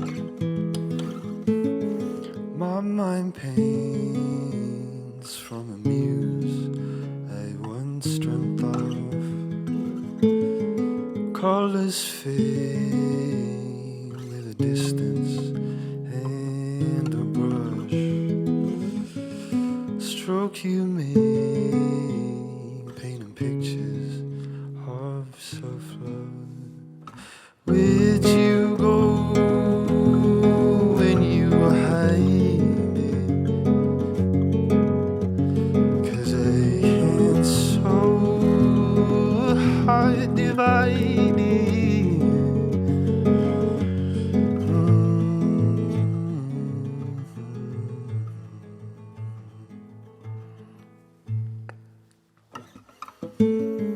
Canvas fades, half the song. Painful days where you try to switch it off. Pain remains in its place as it was. Picture fades tired from. Where'd you go when you hide it? 'Cause I can so hard divide it.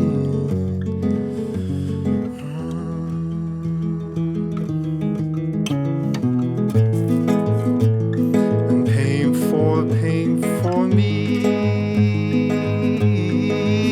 I can barely breathe, barely breathe. And pain for me, is that all you see whenever you dream?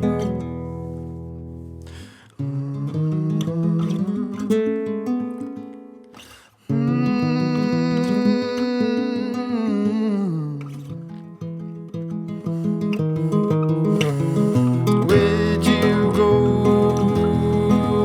when you hide it? 'Cause I can so hard divide it. So where'd you go when you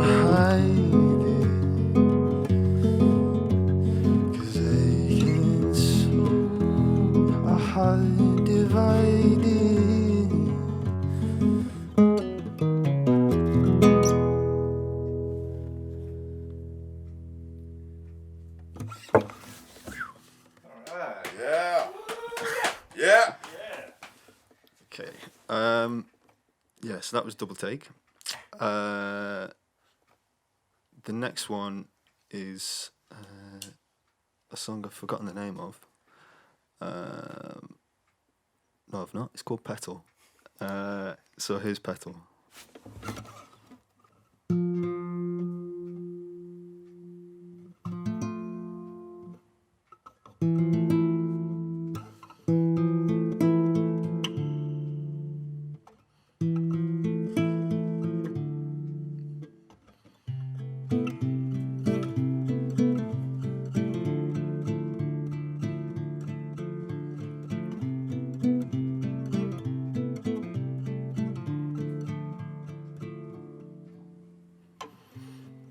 Petals lie within a hive made up of strings.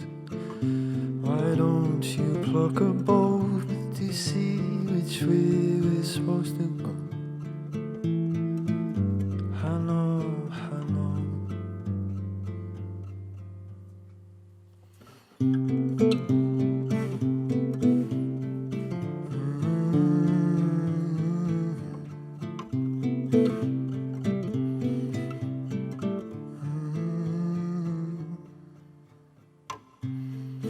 If I fixed my bow and played a song you'd know, with strings straight from the heart, would you have stayed here after all? I know, I know, I know, I know, I know.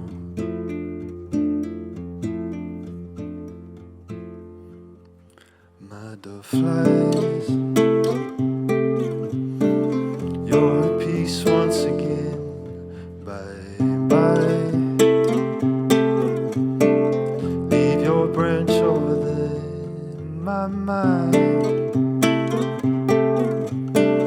Petals drift with a tear, bye bye. Leave your branch over here.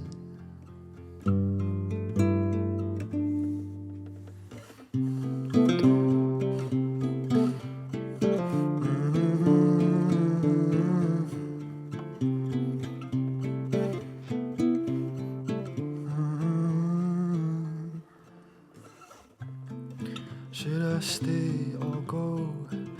I guess I'll need know. That hand I used to hold has left from here after all. I know, I know, I know, I know, I know.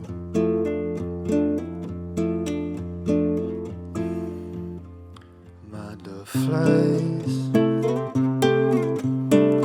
You're a piece once again, bye bye.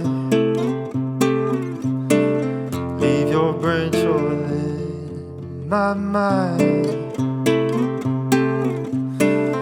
Petals drift with a tear, bye bye. You're a piece now, my dear. You're a piece now, my dear. You're a piece, my dear.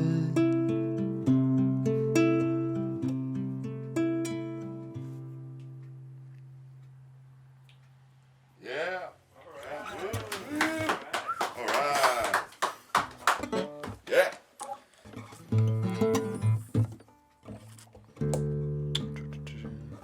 Okay, so this next song is the only song of the four that I'm doing that you can find on the internet. It's currently on my Instagram page, which is at Nathan John Carroll, if you're interested. This next song is called Domino.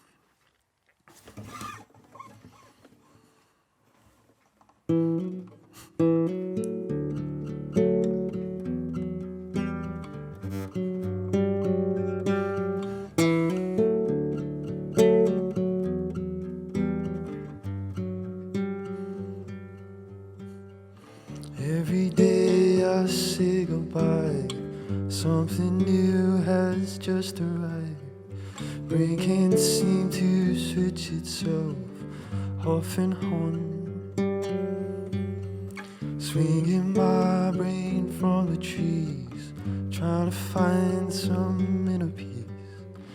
Even when it's worthless, it's white and brown. Swimming through the depths of it, finding some kind of settlement, drowning the devil within till call is found.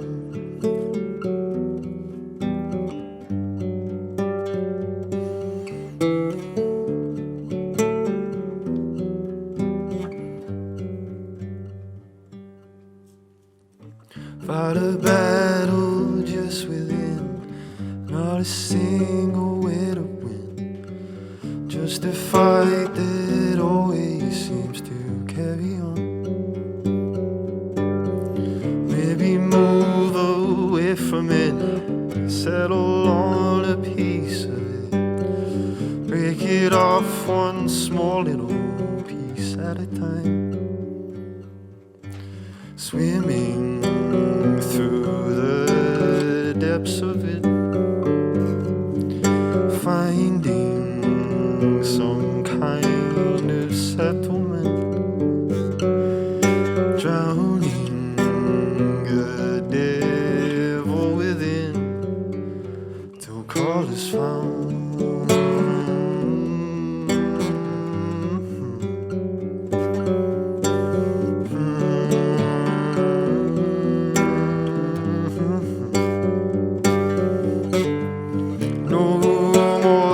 Black and white, no more dangerous thoughts at night, no more dominoes falling over my head, no more black and white, no more dangerous thoughts at night, no more dominoes falling through my head, my head, my head.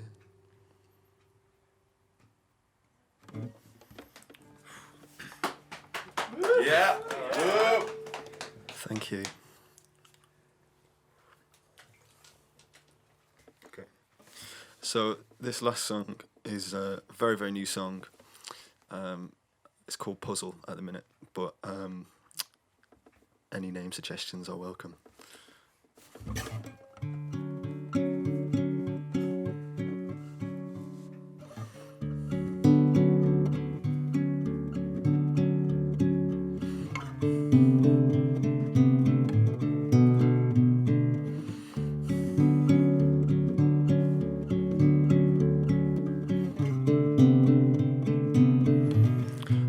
1001. Too many pieces for one to solve.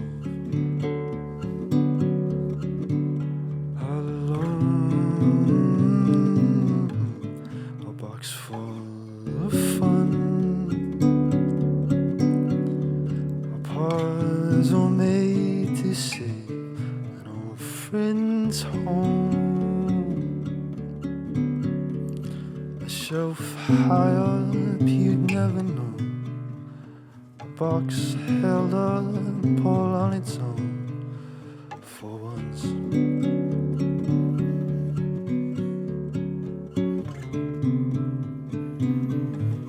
No lock and key, just high upon that shelf for me for once. A shelf high up you'd never know.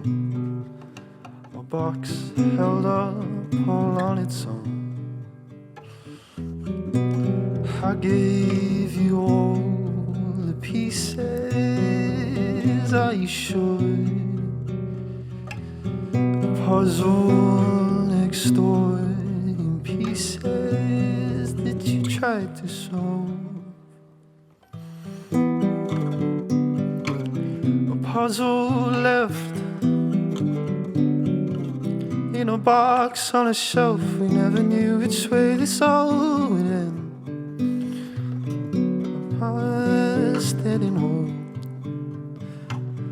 box that is broke, the shelf that you soared.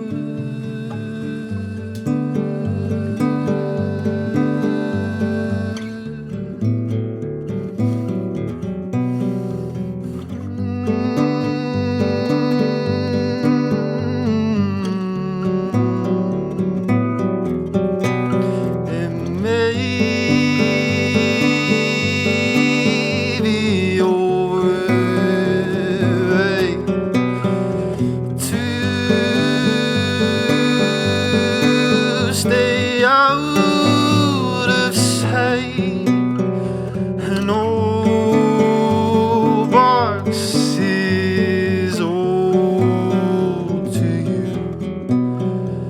A place back there, you know it's it's old too soon.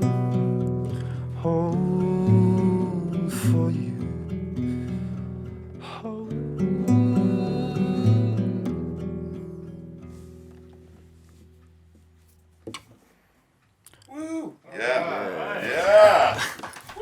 Yeah. Thanks so much. Where can people find you online, Nathan? Just my personal Instagram page. You can find me on my personal Instagram page, which is at Nathan John Carroll. I've also literally just set up a music page, which is nathan.j.carroll. Big difference. But if you go to my personal page, I'm sure in the future at some point you'll be able to find something there. But yeah, thanks so much. Cool. Cheers, man. Thank you all. Hello and welcome back to episode 6 of the Kicking Back podcast. You've just heard some awesome music from our guest tonight, which is Nathan J. Carroll over here. I really hope that you enjoyed it because I thought it was bloody brilliant, really. Thanks very much. Did you enjoy performing in our little studio? It was great, yeah. Like, it was really nice.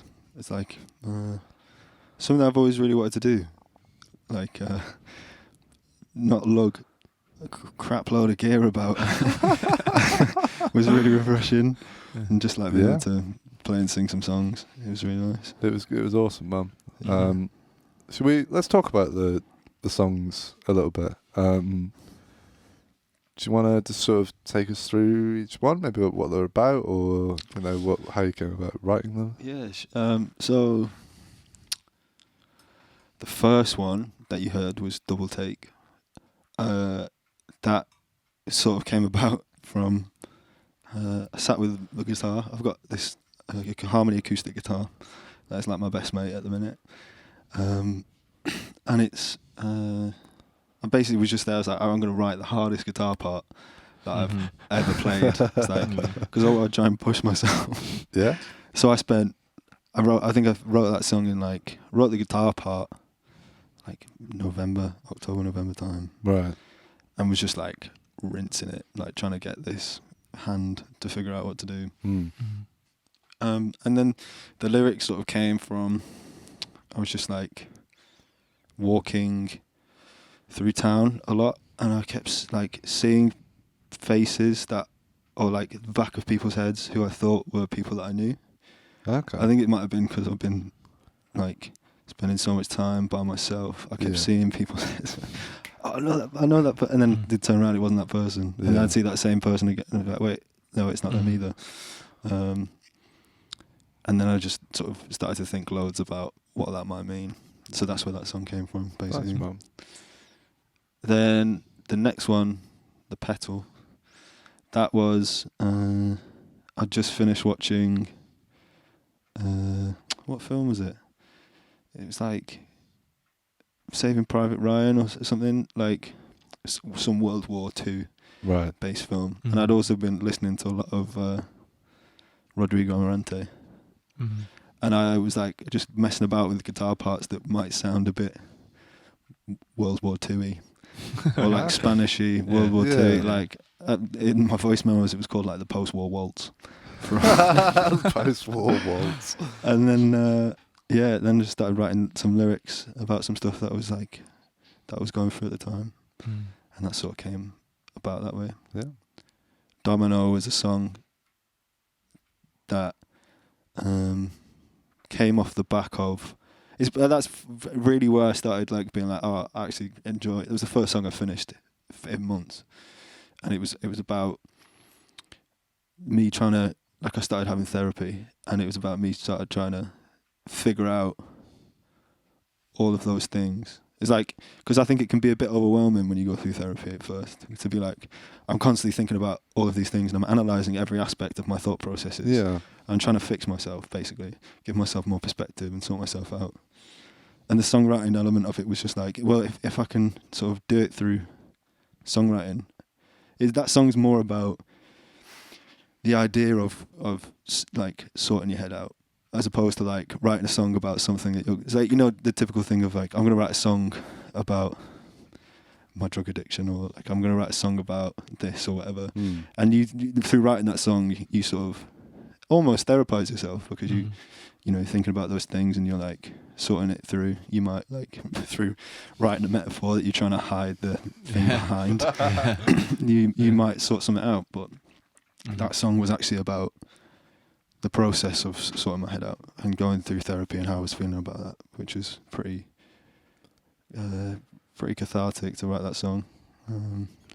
And then the last one was a song that I finished like maybe this weekend. It had completely different lyrics, a completely different structure. I had like all of the little parts, but then it all just sort of came together for this. And some of the lyrics are a bit nonsense lyrics. I think, like, I was speaking to my parents, and my mum and dad celebrated their 25th wedding anniversary recently. Oh, lovely. Congratulations to my wonderful parents. Mm-hmm. And my mum had ordered a puzzle for my dad of like, it's like pictures of them over the past 25 years or something. All right. But then the idea of like a puzzle depicting your life was playing on my mind a lot. So I decided to write that song a little bit about like the idea of, if I had a puzzle that was my life, what would I do with that puzzle? And I might stick it on a shelf somewhere. But like, of going through all of these different variations of like lyric. I mean, it was a completely different song last week about a completely different other thing. But yeah, but some of that is a bit nonsense in the lyrics. But yeah, they're all like very different, come from very different places, which I'm finding fun. Like, figuring out a songwriting process is very fun. Yeah. Like, writing lyrics about different things. I think the way they come together is usually like improvising. Like, I'll maybe make up something on the guitar, and then like I'll just instantly press voice memos, and then I'll just like sing anything, and then pick out words that I've said. Yeah. And then that's sort of like a subconscious talking the lyrics through me. Yeah, man. Now more and more I'm trying to like go and do the thing of consciously writing about things that I like. So I went to I've been walking a lot, and I went to Fletcher Moss, which is like my favourite park in Manchester. And I was walking along the River Mersey, and I saw a heron. It's just sat on the side chilling. It was like perfectly still. I was like, I wish I could be as still as a heron. And I was like, I could write a song about that. And then like I was trying to force to write a song about that. Right, yeah. Which would be a cool process to do, but I can never really do that. So I'm trying to like maybe start trying to do that as well. But it's interesting figuring out all of these different ways to do it. Yeah, man. Giving yourself constraints to work within. Yeah, I think it's so interesting. Yeah. Like, songwriting is one of those things where at the end of the day, there's going to be a song that someone's made. The way in which that person gets to that song is such an individual process. Yeah. And I think that is really precious to figure out for yourself. So I'm I'm enjoying taking the time to figure that out, which is nice. I think Guy Garvey writes songs in a similar way. He writes the sort of sounds to fit the music, the sounds of the words to fit the music. Right. But it's not like nonsensical to start with. Yeah. I think there's totally a place for that as well. I think absolutely. Nonsensical lyrics are sometimes my favourite lyrics, because you spend such a large amount of time trying to figure out what they're talking about. To you, and I think if you try and hide that in metaphors, sometimes it can be a bit obvious. Yeah. But then if you just let your subconscious brain speak, and you sort of pick up and like try and form those things, you're especially if you've got a creative mind, I think you the words sort of come and those metaphors sort of come naturally. Yeah. Like to that Rodrigo Amarante again, he's got this beautiful song called The Ribbon, and the lyrics in it are whack. Like something about there's a line that says the class fields will never know what the aces do. Okay. What the hell does that Yeah, mean? like an ox has been killed and up goes the flag. It's like all of these sort of things that like probably do mean something to him. Yeah. But like for me, because it's so out there, I can interpret it for something else. Yeah. It's like, and there's so many like different points in that song that I infer different things, which I think is great. Yeah, man. So yeah, more nonsense songs. You get beautiful imagery with all the nonsense as well, don't you? Is that the voice? Go about? Yeah, just sometimes like it just gives you access to like emotions or imagery that you wouldn't get by stringing like coherent words together. You know? And that's like it's the most fun, isn't it? Just like it just basically just like tricks your brain. Yeah, or just takes it somewhere else. You just like kind of stops you and like, wait, what's this guy talking about? It's like I think that if you make a song too obvious, that's probably pretty much. Sometimes it's great. Yeah. Like there's some Adrian Lenker tunes where I listen to the lyrics, I'm like, you're just telling someone that you love them and you miss them, and it's like, And you know exactly what the next fucking rhyme is, and and it's great. But then also, like, there's nonsense tunes.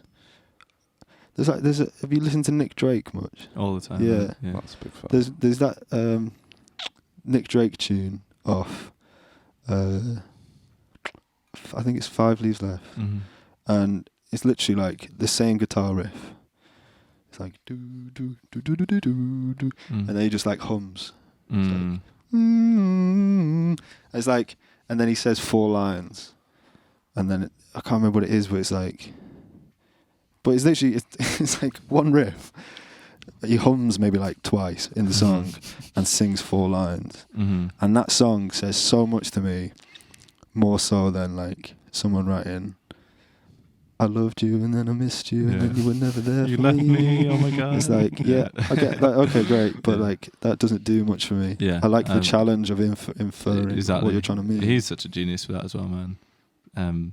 Riverman's like the kind of the biggest hit off that hit. I don't know what they call it hit, but that's like the one that people go to, isn't it? Yeah. And the lyrics in that are just beautiful as well. They don't make any sense like in a conventional term, but the imagery that you get from them, and like, so when you're talking earlier about like improvising guitar part and stuff, for me it's like the harmonic like context for whatever like lyrics, like whatever the lyrics are painting, and the genius in his music for me is like how the harmony and the lyrics come together. It just paints these like vivid pictures in my mind. How do you so as like someone who's got such a great knowledge of the theoretical side of music, obviously for me, like playing the guitar, I know music theory, but my brain can't that quickly compute to like improvise a guitar part and be like, oh, I know this theory. Yeah. When you're saying about writing songs like that and you're like figuring out the harmony content, does your brain work in a theoretical way, or is it more so led by? It's more, after some point, it's more turning it off, because it gets so weird and like, it like basically every chord, like, or in a situation like that, like, I mean, if it's like Herbie Hancock, I'm screwed. I've got no chance, man. But if it's like Nick Drake's, it's all like kind of conventional, like, and just mostly kind of based on cadence. Then my brain just like tells me what they are, like just as they happen. It just goes like 4, 6, 1. Like, that is a superpower. It's weird. I'd really, have that shit. Yeah, man. It's really weird, and it's almost like you start hearing a few of the options that he might go to before. And so you like, he's either going to go to 4, 6, or 2, That's just what my brain will say, and then he'll do one of them and say, "Oh, you went to 4." Told you so. Yeah, it's like this weird. That's like, so Nick. Yeah, but the thing is, the weird thing is like you need to get past that. I think Yeah, otherwise, absolutely. music you come up with sounds like that, and no one wants to hear that, man. No one wants to hear. No. So, for me, like everything that you do is like a more pure. It's like having figured out all that stuff, you can just express whatever you want to. Do you know what I mean? So it kind of, basically what I'm saying is it doesn't really matter at a certain point. There's like the naivety of it is beautiful. Mm-hmm. There's like some of my favourite songwriters are people who have had no formal education, but like come up with such great songs because they listen to so much great music. Exactly. And their ear becomes so used to like hearing what they want to happen. Yeah. And then they can sort of figure out where it goes from there. Yeah. That's it. It's all melody as well. I think that melody's king in my head. And then harmony's just like the context for it or whatever. Do you know what I mean? Yeah. So, but melody's a really weird thing because like you're saying when you just hit record, and so I'm just gonna sing something, and I'm sure you probably find it where it kind of starts to do itself. It's starting to go on. It's like you don't really know what part of your brain is doing it. No. It's just like it feels right. Yeah, That's especially a really weird thing. singing as well is something that I have always struggled with. Like, I love to sing. I'll sing in the shower every day. But like, actually singing properly has been something that I've struggled with. You know, I've been in bands and they've been like, "Oh, can you do like backing vocals?" I'm like, "Yeah, sure. You know, I can sort of hold a note." Sit behind a drum kit and try and sing a harmony to someone's lead line. That is a magical skill. Any drummer that can sing backing vocals is a genius. Like how you play a non-harmony instrument and sing backing vocals at the same time. Yeah. Like, Barney is like a wizard. How he sings so beautifully in tune, I've no idea. But like, so when it comes to improvising, like the first round, like if you heard some of the voice memos on my phone, you'd crack up. But it's like, and then I'll have to like sort of infer what my brain wanted me to do. Exactly, so it's like another layer to that whole thing. It's like, you sing that melody and your brain sort of does this thing where it's like, I know what I want. Here you go. This is what's happening. Yeah. But then there's like the physical element of it. It's like, it's struggling to get out there. And then you've got to develop that from there. Yeah. I know that feeling, man. Definitely. It's crazy. It's like you go for it. It's like your brain goes like, not that one. No, try again. Not that one. Yeah. Close. It's funny, man. Yeah, it's that when talking about like the analytical mind of a musician. It's a gift and a curse, isn't it? Yeah, fully. And yeah, I think as long as your mind is like analysing stuff, you're never actually truly listening. Exactly. That's a weird thing. Which is something we were talking about the other day. Is like, being present and actually, how many times have you actually listened to something without just like either without like thinking about something else or just like without being like, oh, the strings are doing that. The whole way through as well. Not even just like a moment, but getting the whole way through. Consistently listened to something. It's so hard. It's difficult, man. It's really difficult. It's something that I went through the start of last year. So like January time, I'd come off the back of my first 6 months out of uni. Yeah. Which was like, I was trying to make a living. I was trying to live up to my 16-year-old self's expectations of what I was going to be when I left uni. I was like, I'm going to be a working musician, and that is all. All right. So I was like, I was gigging as much as I could with whoever. And I've got a lot of love for all of the musicians in Manchester, but some of it was great and some of it was not so great. And I wasn't listening to any music because I was learning songs all of the time. Yeah, man. Got to January, and I'd finished a run of like Christmas shows, and I was just like a mess. Yeah. Like, because I was like, I hate music. Like, what am I going to do? Like, I can't do this anymore. So I then got to a point where I was like, okay, so I'm just going to say goodbye to music for a while, and just like decided to try and get another job. Yeah. So I was working in that job for a while, and then pandemic hit. And then I didn't play any instrument or any music for like the first 4 months of lockdown. Really? I just started slowly listening more and more to music. Because I remember when I first got to Manchester and I first moved in, I was speaking to a lot of people about music, and I was like, I know nothing here. Like I was speaking to someone, I was like, oh, who's your favourite band? Like, oh, Jeff Buckley's great. Have you heard this? And I was like, no, never. What? Who? So I was listening to an album a day for like the first 6 months of uni, just to try and catch up. Right. It was so amazing. It was like one of the best periods of music listening I've had. Yeah. Because you just spend and set a time aside to do it. So I didn't go back to an album a day, but I would try and like listen to as much music as possible in a day. Yeah. And it was amazing. And I got to a point where I was like really enjoying listening to music again and hearing music. And then it got to a point where I started enjoying playing music again. But I had to completely switch my perspective of it to like allow myself to be creative with it and to try and turn off the judgment. Yeah. It came at a point where I was like, I had just started therapy as well. So it was like a whole process of trying to find some sort of creativity and not judge myself.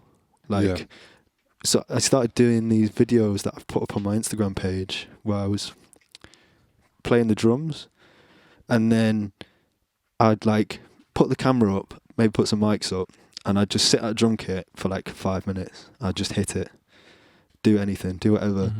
And then I'd take that clip and that audio and I'd just sit down with it for like an hour and just edit it and try and come up with something from that, something musically. And some of it was some of it sounded trash. Like some of it was like a lot of the clips are like 10 seconds long because the whole rest of the 5 minutes was just too bad. Right. But I found something in that that was worthwhile doing. Yeah, absolutely. And it was really, it was a lot of fun and a real like creative, creatively liberating experience because I wasn't judging myself playing the drums for the first time in about 6 years. You know, everyone's done that thing of, you know, you play a gig and you come off and you're like, oh, every gig I'd come off after playing, I was like, I did this wrong, this wrong. No point of the gig was good. Yeah. Everything was bad. It's like that is not a world I want to live in anymore. Yeah, I do not want to. I do not want to criticize myself, especially a pandemic like this now. And you value.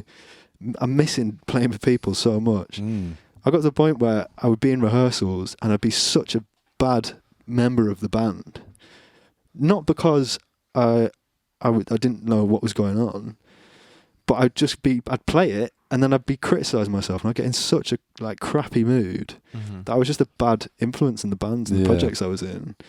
No one wants to be around that, and that's such a detrimental thing for the music. You want to just enjoy yourself. I forgot where this started, but yeah. I like, picking up on what you were saying there, I think particularly with people at home, so we all went to the Royal Northern College of Music, a very good institute for music. Yeah, the Queen sponsors it. So it must be good. She's got swans. She's got everything, man. Offshore accounts, you name it, man. She's got it all. I think there's something very unhealthy in that institute, and that is the fact that you're basically created to criticize yourself constantly. Like that's what you are basically trained to do, isn't it? And I had the exact same thing. Like, you know, it completely killed music for me. Like, I couldn't enjoy it, didn't listen to it, didn't want to play anymore. You know, all that stuff.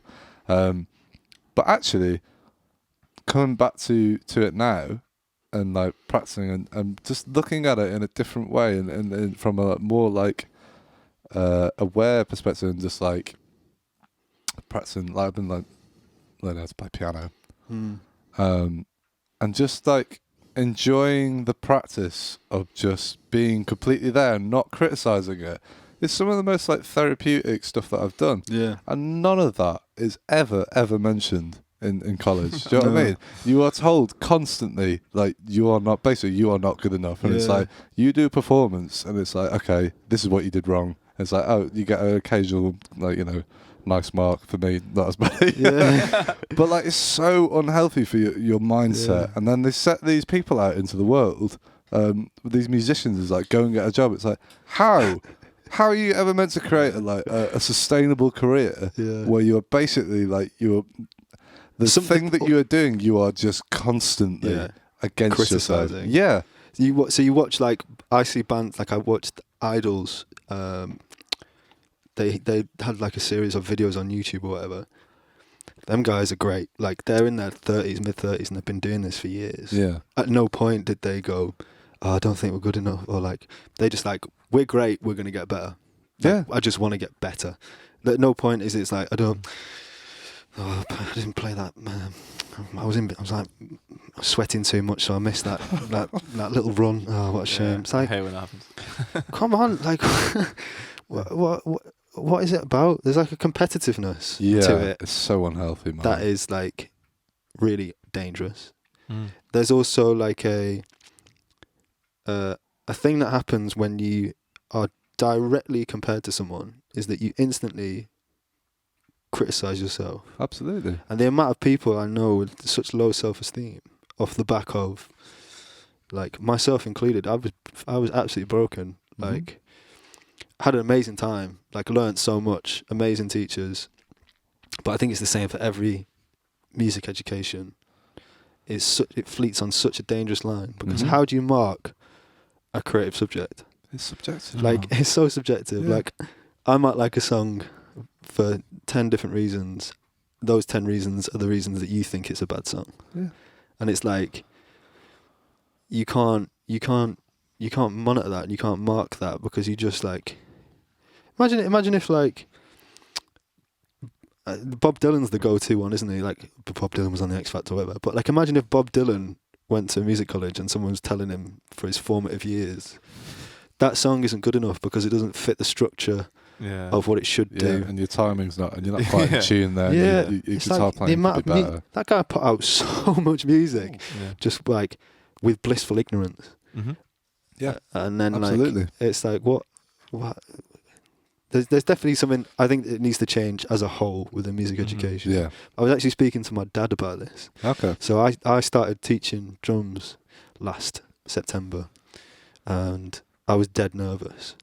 And my dad was like, you know, you need to think about it in a different way. Because I was thinking, I've got to get these kids to a good level, you know, or this. I don't know if I can teach these kids. And my dad said this amazing thing where he's like, you know, for those kids, they'll come in, and for that 20 minutes, that is a bit of respite in their day. And like, that might be the best 20 minutes of their day. So then, since he went and said that, every time I go into a lesson, I didn't care whether the kid had practiced. I didn't care if the kid had come in. I just cared that they learned something, they had a good time, they didn't criticize themselves, they didn't beat themselves up too much. Because you see it all the time, like, everyone wants to get better. Everyone beats themselves up. Like, these kids have come in, one kid like couldn't get it. He was like, it's like, whoa, it's fine. Like, this is part of the process that you have to accept. Yeah.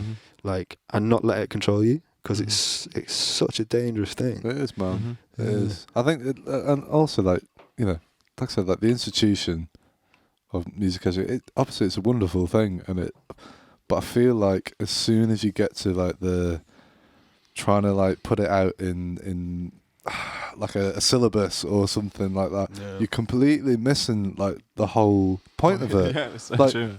Like, the whole reason I got into music was because I picked up an instrument and I loved playing it. It made me, it made me want to explore more, and it gave me a joy that like no other thing had done before. Yeah. But as soon as I came to music college, like after a few years, that disappeared. Yeah. That completely disappeared, because you were just constantly just like told this stuff, or like you need to be better and all this. And it's like, all they have to do is like just include some like mindful practices, or just like lectures or things, just to be like, give yourself a fucking break, man. Yeah, I think the problem with it is, in general, is the idea of education in this country is very formal. Yes. It's like, it has to be to set standards. You have to achieve certain things. It has to be to set curriculums.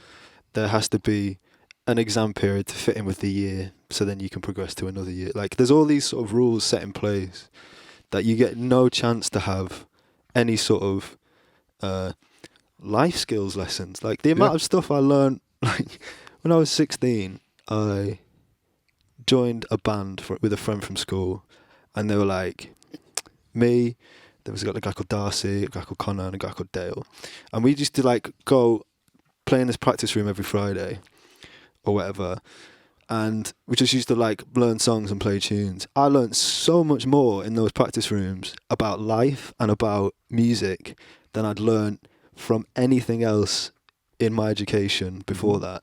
And that is some of the most important life lessons I've ever learned from just hanging around with 4 people the same age as me playing music. How is that not acceptable? But like that's way more important a lesson to have learned than getting an A star in my music exam or whatever. Yeah. But like, how can you explain that to the education secretary of this country when they've got to adhere to getting rules? Like, no one cares about those sort of life lessons. It's weird, man. It's like, come on. But it all points back to the same thing. It's like it's being present and being in the moment. Like you can learn this fucking crazy piano piece and want to like learn it and stuff.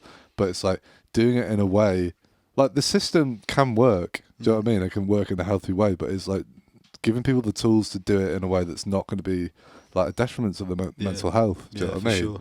And it's just like just being present and enjoying the moment and being not letting this little gremlin inside your head just be like constantly like at you. Do you know what I mean? Just it's mad, man. I think there has to be some sort of shake up with it For sure. Because it's not. And it's fingers not good, crossed man. there will be something. Because how many musicians and creators do we know that have mental health problems? So many. Yeah. And it's not a coincidence, man. No, it's not like, all. they're a creative type and that's where...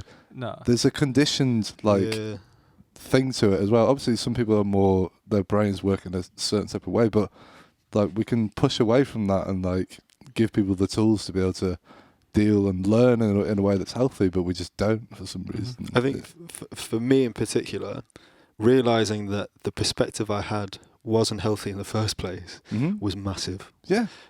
Before that, I was so clueless to the idea that these thoughts and things, they were normal because everyone was doing it. Like, you get thrown in at 18 or 19 or 20 or whatever you are, anywhere in your 20s, to a place like a music education place where everyone around you is going, oh, I'm not good enough yet. Oh, I've got to practice. Oh, I've got to get better. And then you go, oh, that's okay. That's normal. That person's great. Okay. And you're sort of like validating your own insecurities and your own, like, you're going, yeah, it's fine to tell myself I'm terrible.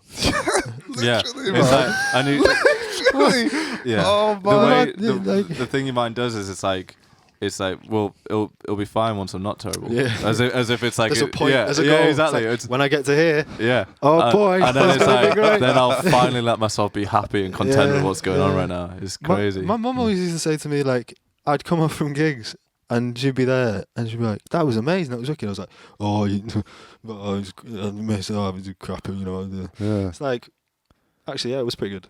Yeah. And I've got to allow myself the ability to go, yeah, okay. And not just be like, in a mood. And then I'd start getting in a mood with her that she said it was good. Yeah. I was like, man. oh, I can't even just say thank you. Like, Yeah.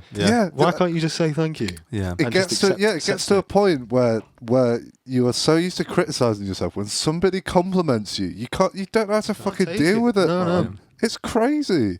How It's unhealthy. insane. Like, and we laugh and joking about this now, but Yeah. like, I think it's so important that people, like, we have conversations like this and like Definitely, say how man. irrational it is, Yeah.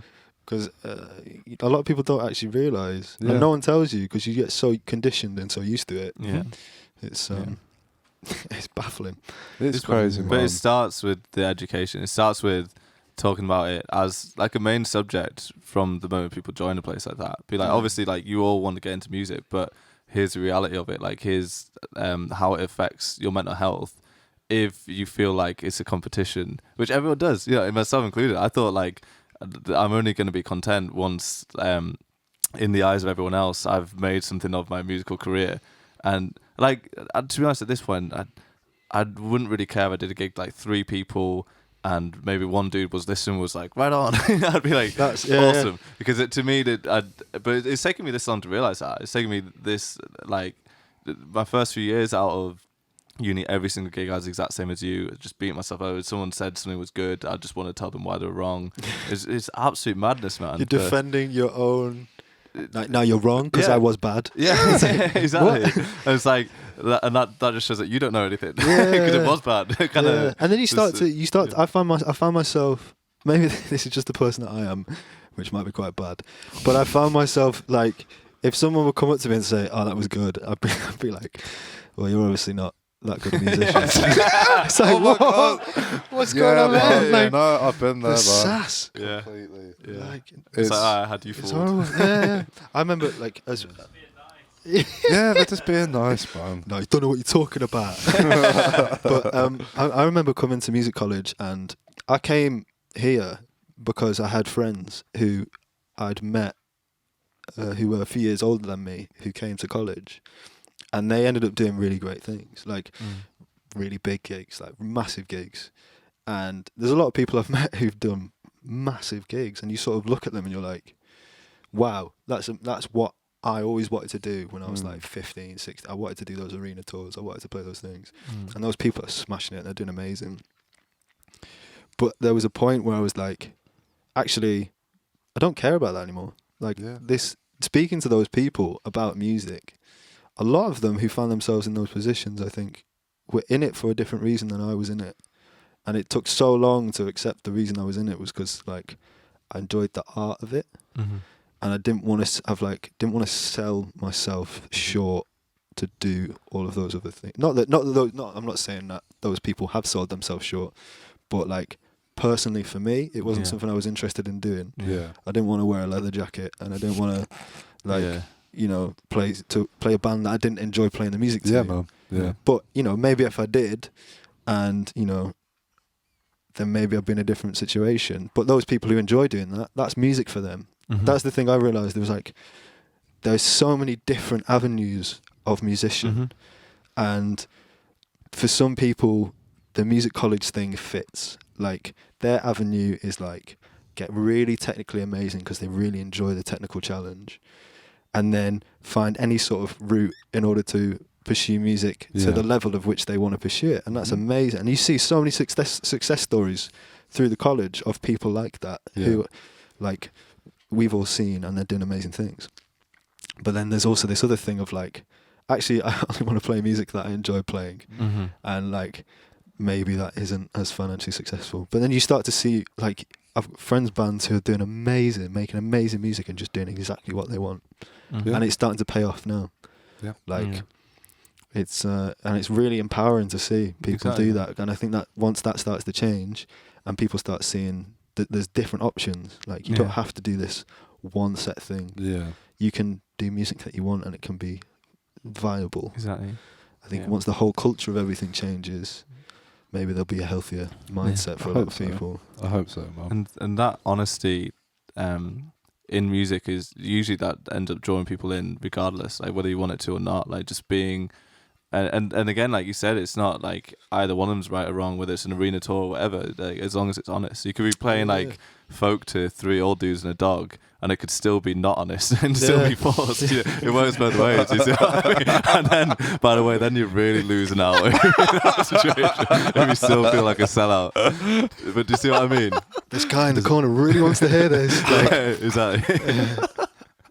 But it's just following your gut instinct on it. Yeah, isn't just being true to yourself. Yeah, I think is really important. Because otherwise it's just dangerous. Like the amount of effort we all put into everything that we do, like, is crazy. And if you're doing that for the wrong reasons, that's when it starts getting unhealthy. Yeah, I think that's what I've found anyway. Yeah, sure. You know, when you're beating yourself up because you want to be able to do something, and you never even wanted to do that thing in the first place. Yeah, you just wanted to. Prove yourself to everyone else. It's like, what the fuck is going on?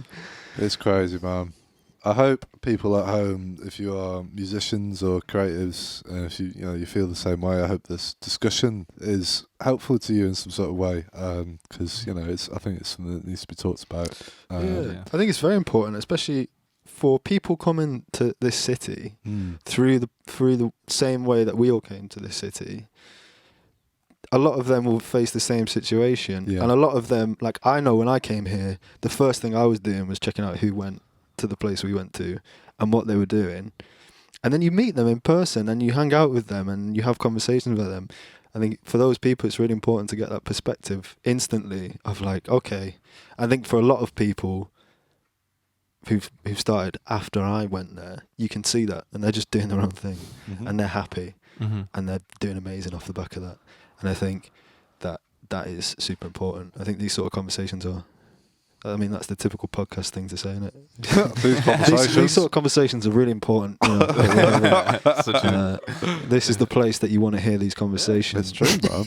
It's true. I want to see at the point though where any two musicians or like even people who aren't musicians, it doesn't really matter. People can just like open up and just talk about that on a whim, and it can be in the same vein as small talk or whatever. Yeah. It's a very strange that.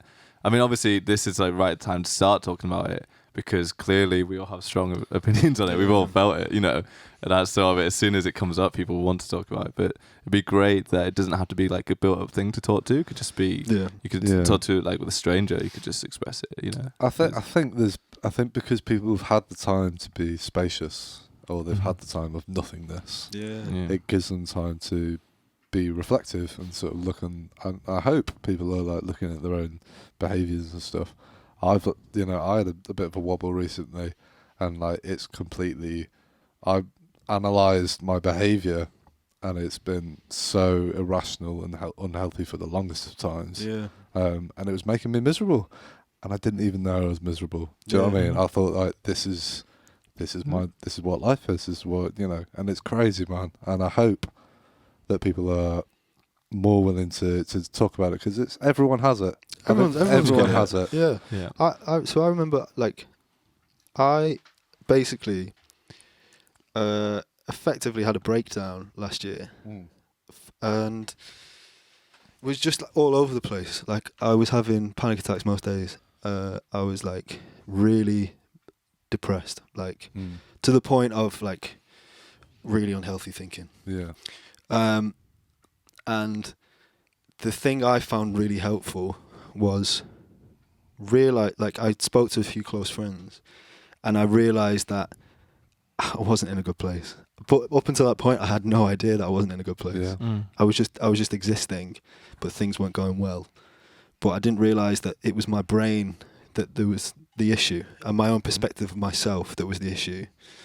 And I think it's really important to self-reflect at those points and sort of try and figure out ways of developing yourself, progressing, and like not being afraid to take on those really horrible thoughts head on and just feel like it's I think now more than ever is a time for self-reflection, and it's really important to speak about those things, you know. Because no one is an island, man. No. And also, like, whatever you're experiencing, you know, there's someone's going through the same countless thing. amounts of people in the past and even now are like going through it. Do you know what I mean? And it's only because it has been a stigma for so long that people haven't talked about it. We all carry this craziness with us, you know, with this crazy monkey brain that we have. Literally, you know, a lot of like the unhealthy thoughts and stuff. It's come from our development into humans. It's helped us survive, but then some of those thought processes and stuff, you take it into modern life and stuff. It doesn't translate in the same way. I think there's this thing of like knowing when those thoughts aren't right. Which is the hardest thing. Like, because we just exist and we live in such a way where it's like, oh, I'm not having a great day today, but I was too afraid to say that I had depression. I was too afraid to say that I had anxiety. I was too afraid to say that I had so many other issues because I didn't like. I think if I said that, I'd be like, oh, I'm broken. What's going on? Like, But then, like, the healthiest thing was just accepting that those things are a thing, and I have to learn to deal with those things. Yeah, man. Because like, otherwise you're just gonna sit there and just be miserable the whole time. Yeah. You're just adding more suffering to yourself, aren't you? Really. Yeah. What's the point? You know. Yeah. Just deal with it, man. A lot of the time, though, if you're having like a dark thought or anything, if you sit with it and look at it, either it dissolves, you know, and you realise, okay, that was just my mind, or you can. It's like perspective. It's like you can look at it without having. It's difficult to explain, man. Yeah. It's like you can look at let's call it an impure thought. You can look at an impure thought basically almost from an outsider perspective, instead of what we normally do, which is we have an impure thought and then we look at it in an impure way. So you're almost adding layers of suffering on top of it. You're judging that thought. Yeah, and you're just going round. You're just stuck in this loop, and it just goes round and round. Whereas if you can just take a moment of just stillness and silence and just come outside of it and look at it, a lot of the time it's either like it's laughable. It's like this is just my stupid monkey brain. Just tell me this thing. There was a thing I found really helpful, which was categorizing those types of thoughts. So like, there was this idea that was sort of shown to me, which is called like unhelpful thinking styles or patterns. And there's this sheet that I've got, and it's basically a description of all these different types of unhelpful thoughts. So like catastrophizing. So like you have a thought and you're like, oh, the world's gonna end if I don't pay my bills and I'm gonna get kicked out of my flat. Or you got like black and white thinking, when you can only see like the negative side of things.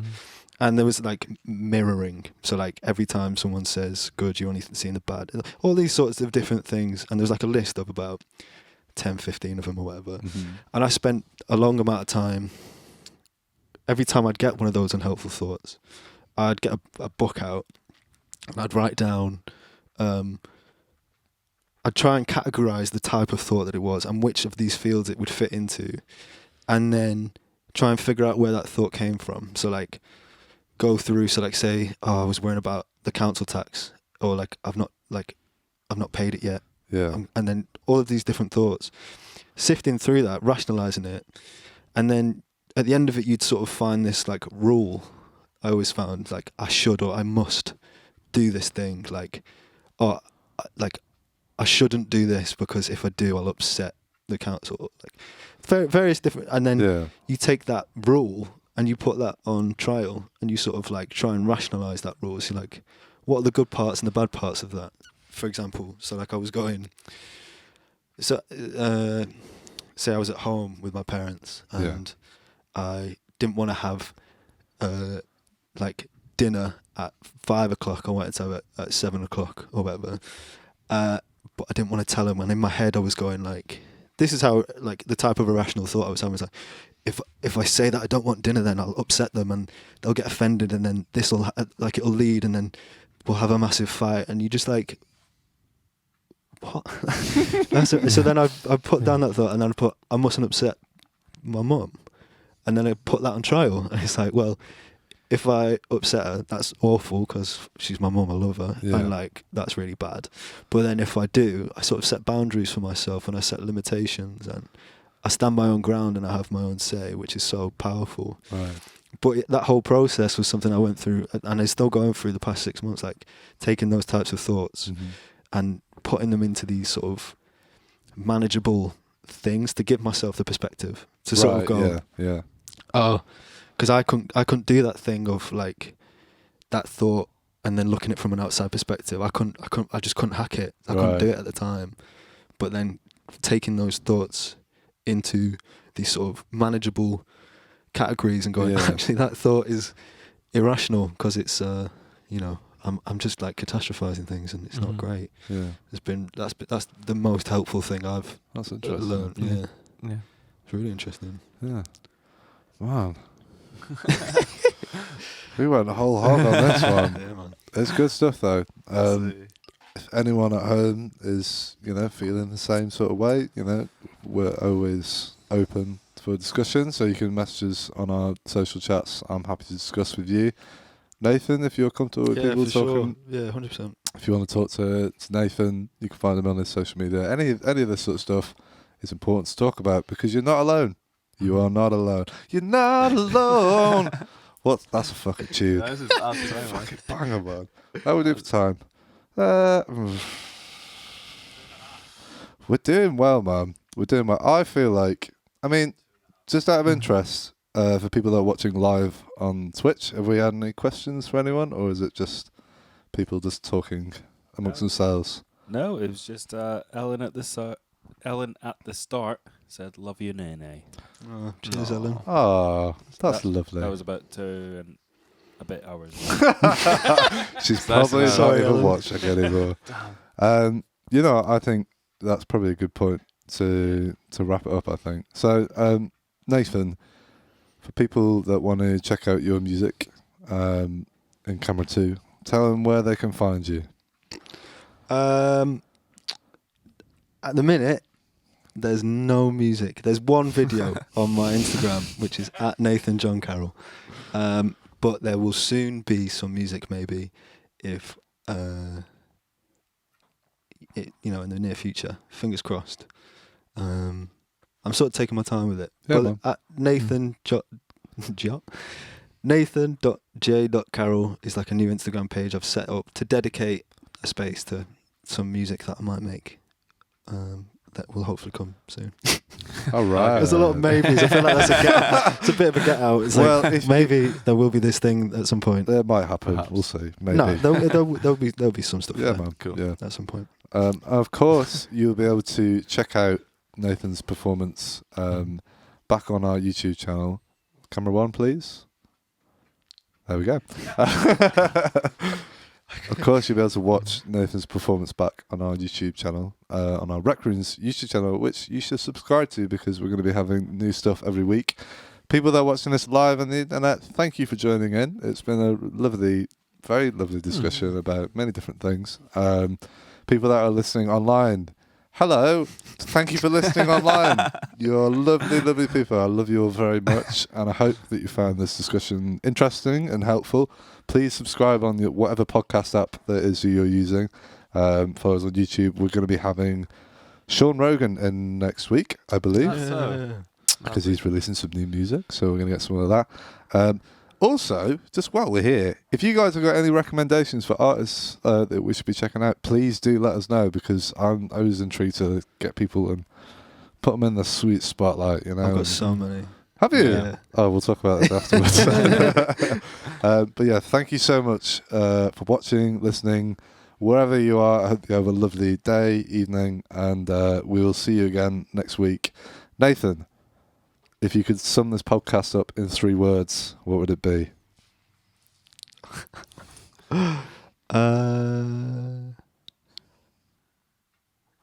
Kicking Back Podcast. Fuck's sake. It's an apt name, you know. It does what it says on the tin.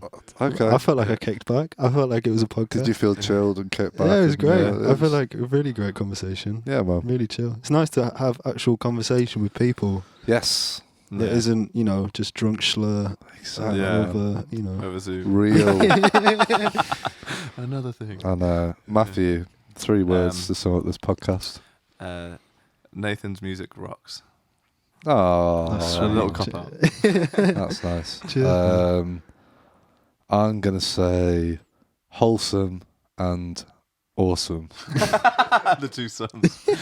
2 sums.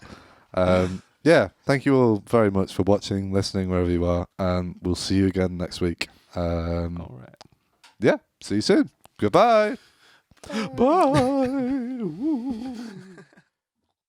Thank you for listening. Be sure to subscribe to the podcast to catch up on new episodes every week. Also, check us out on our Facebook and Instagram at RecRooms, where you can find out about our other exciting music series. We also have this and all our other episodes of the podcast up on our RecRooms YouTube channel for your viewing pleasure. See you next time.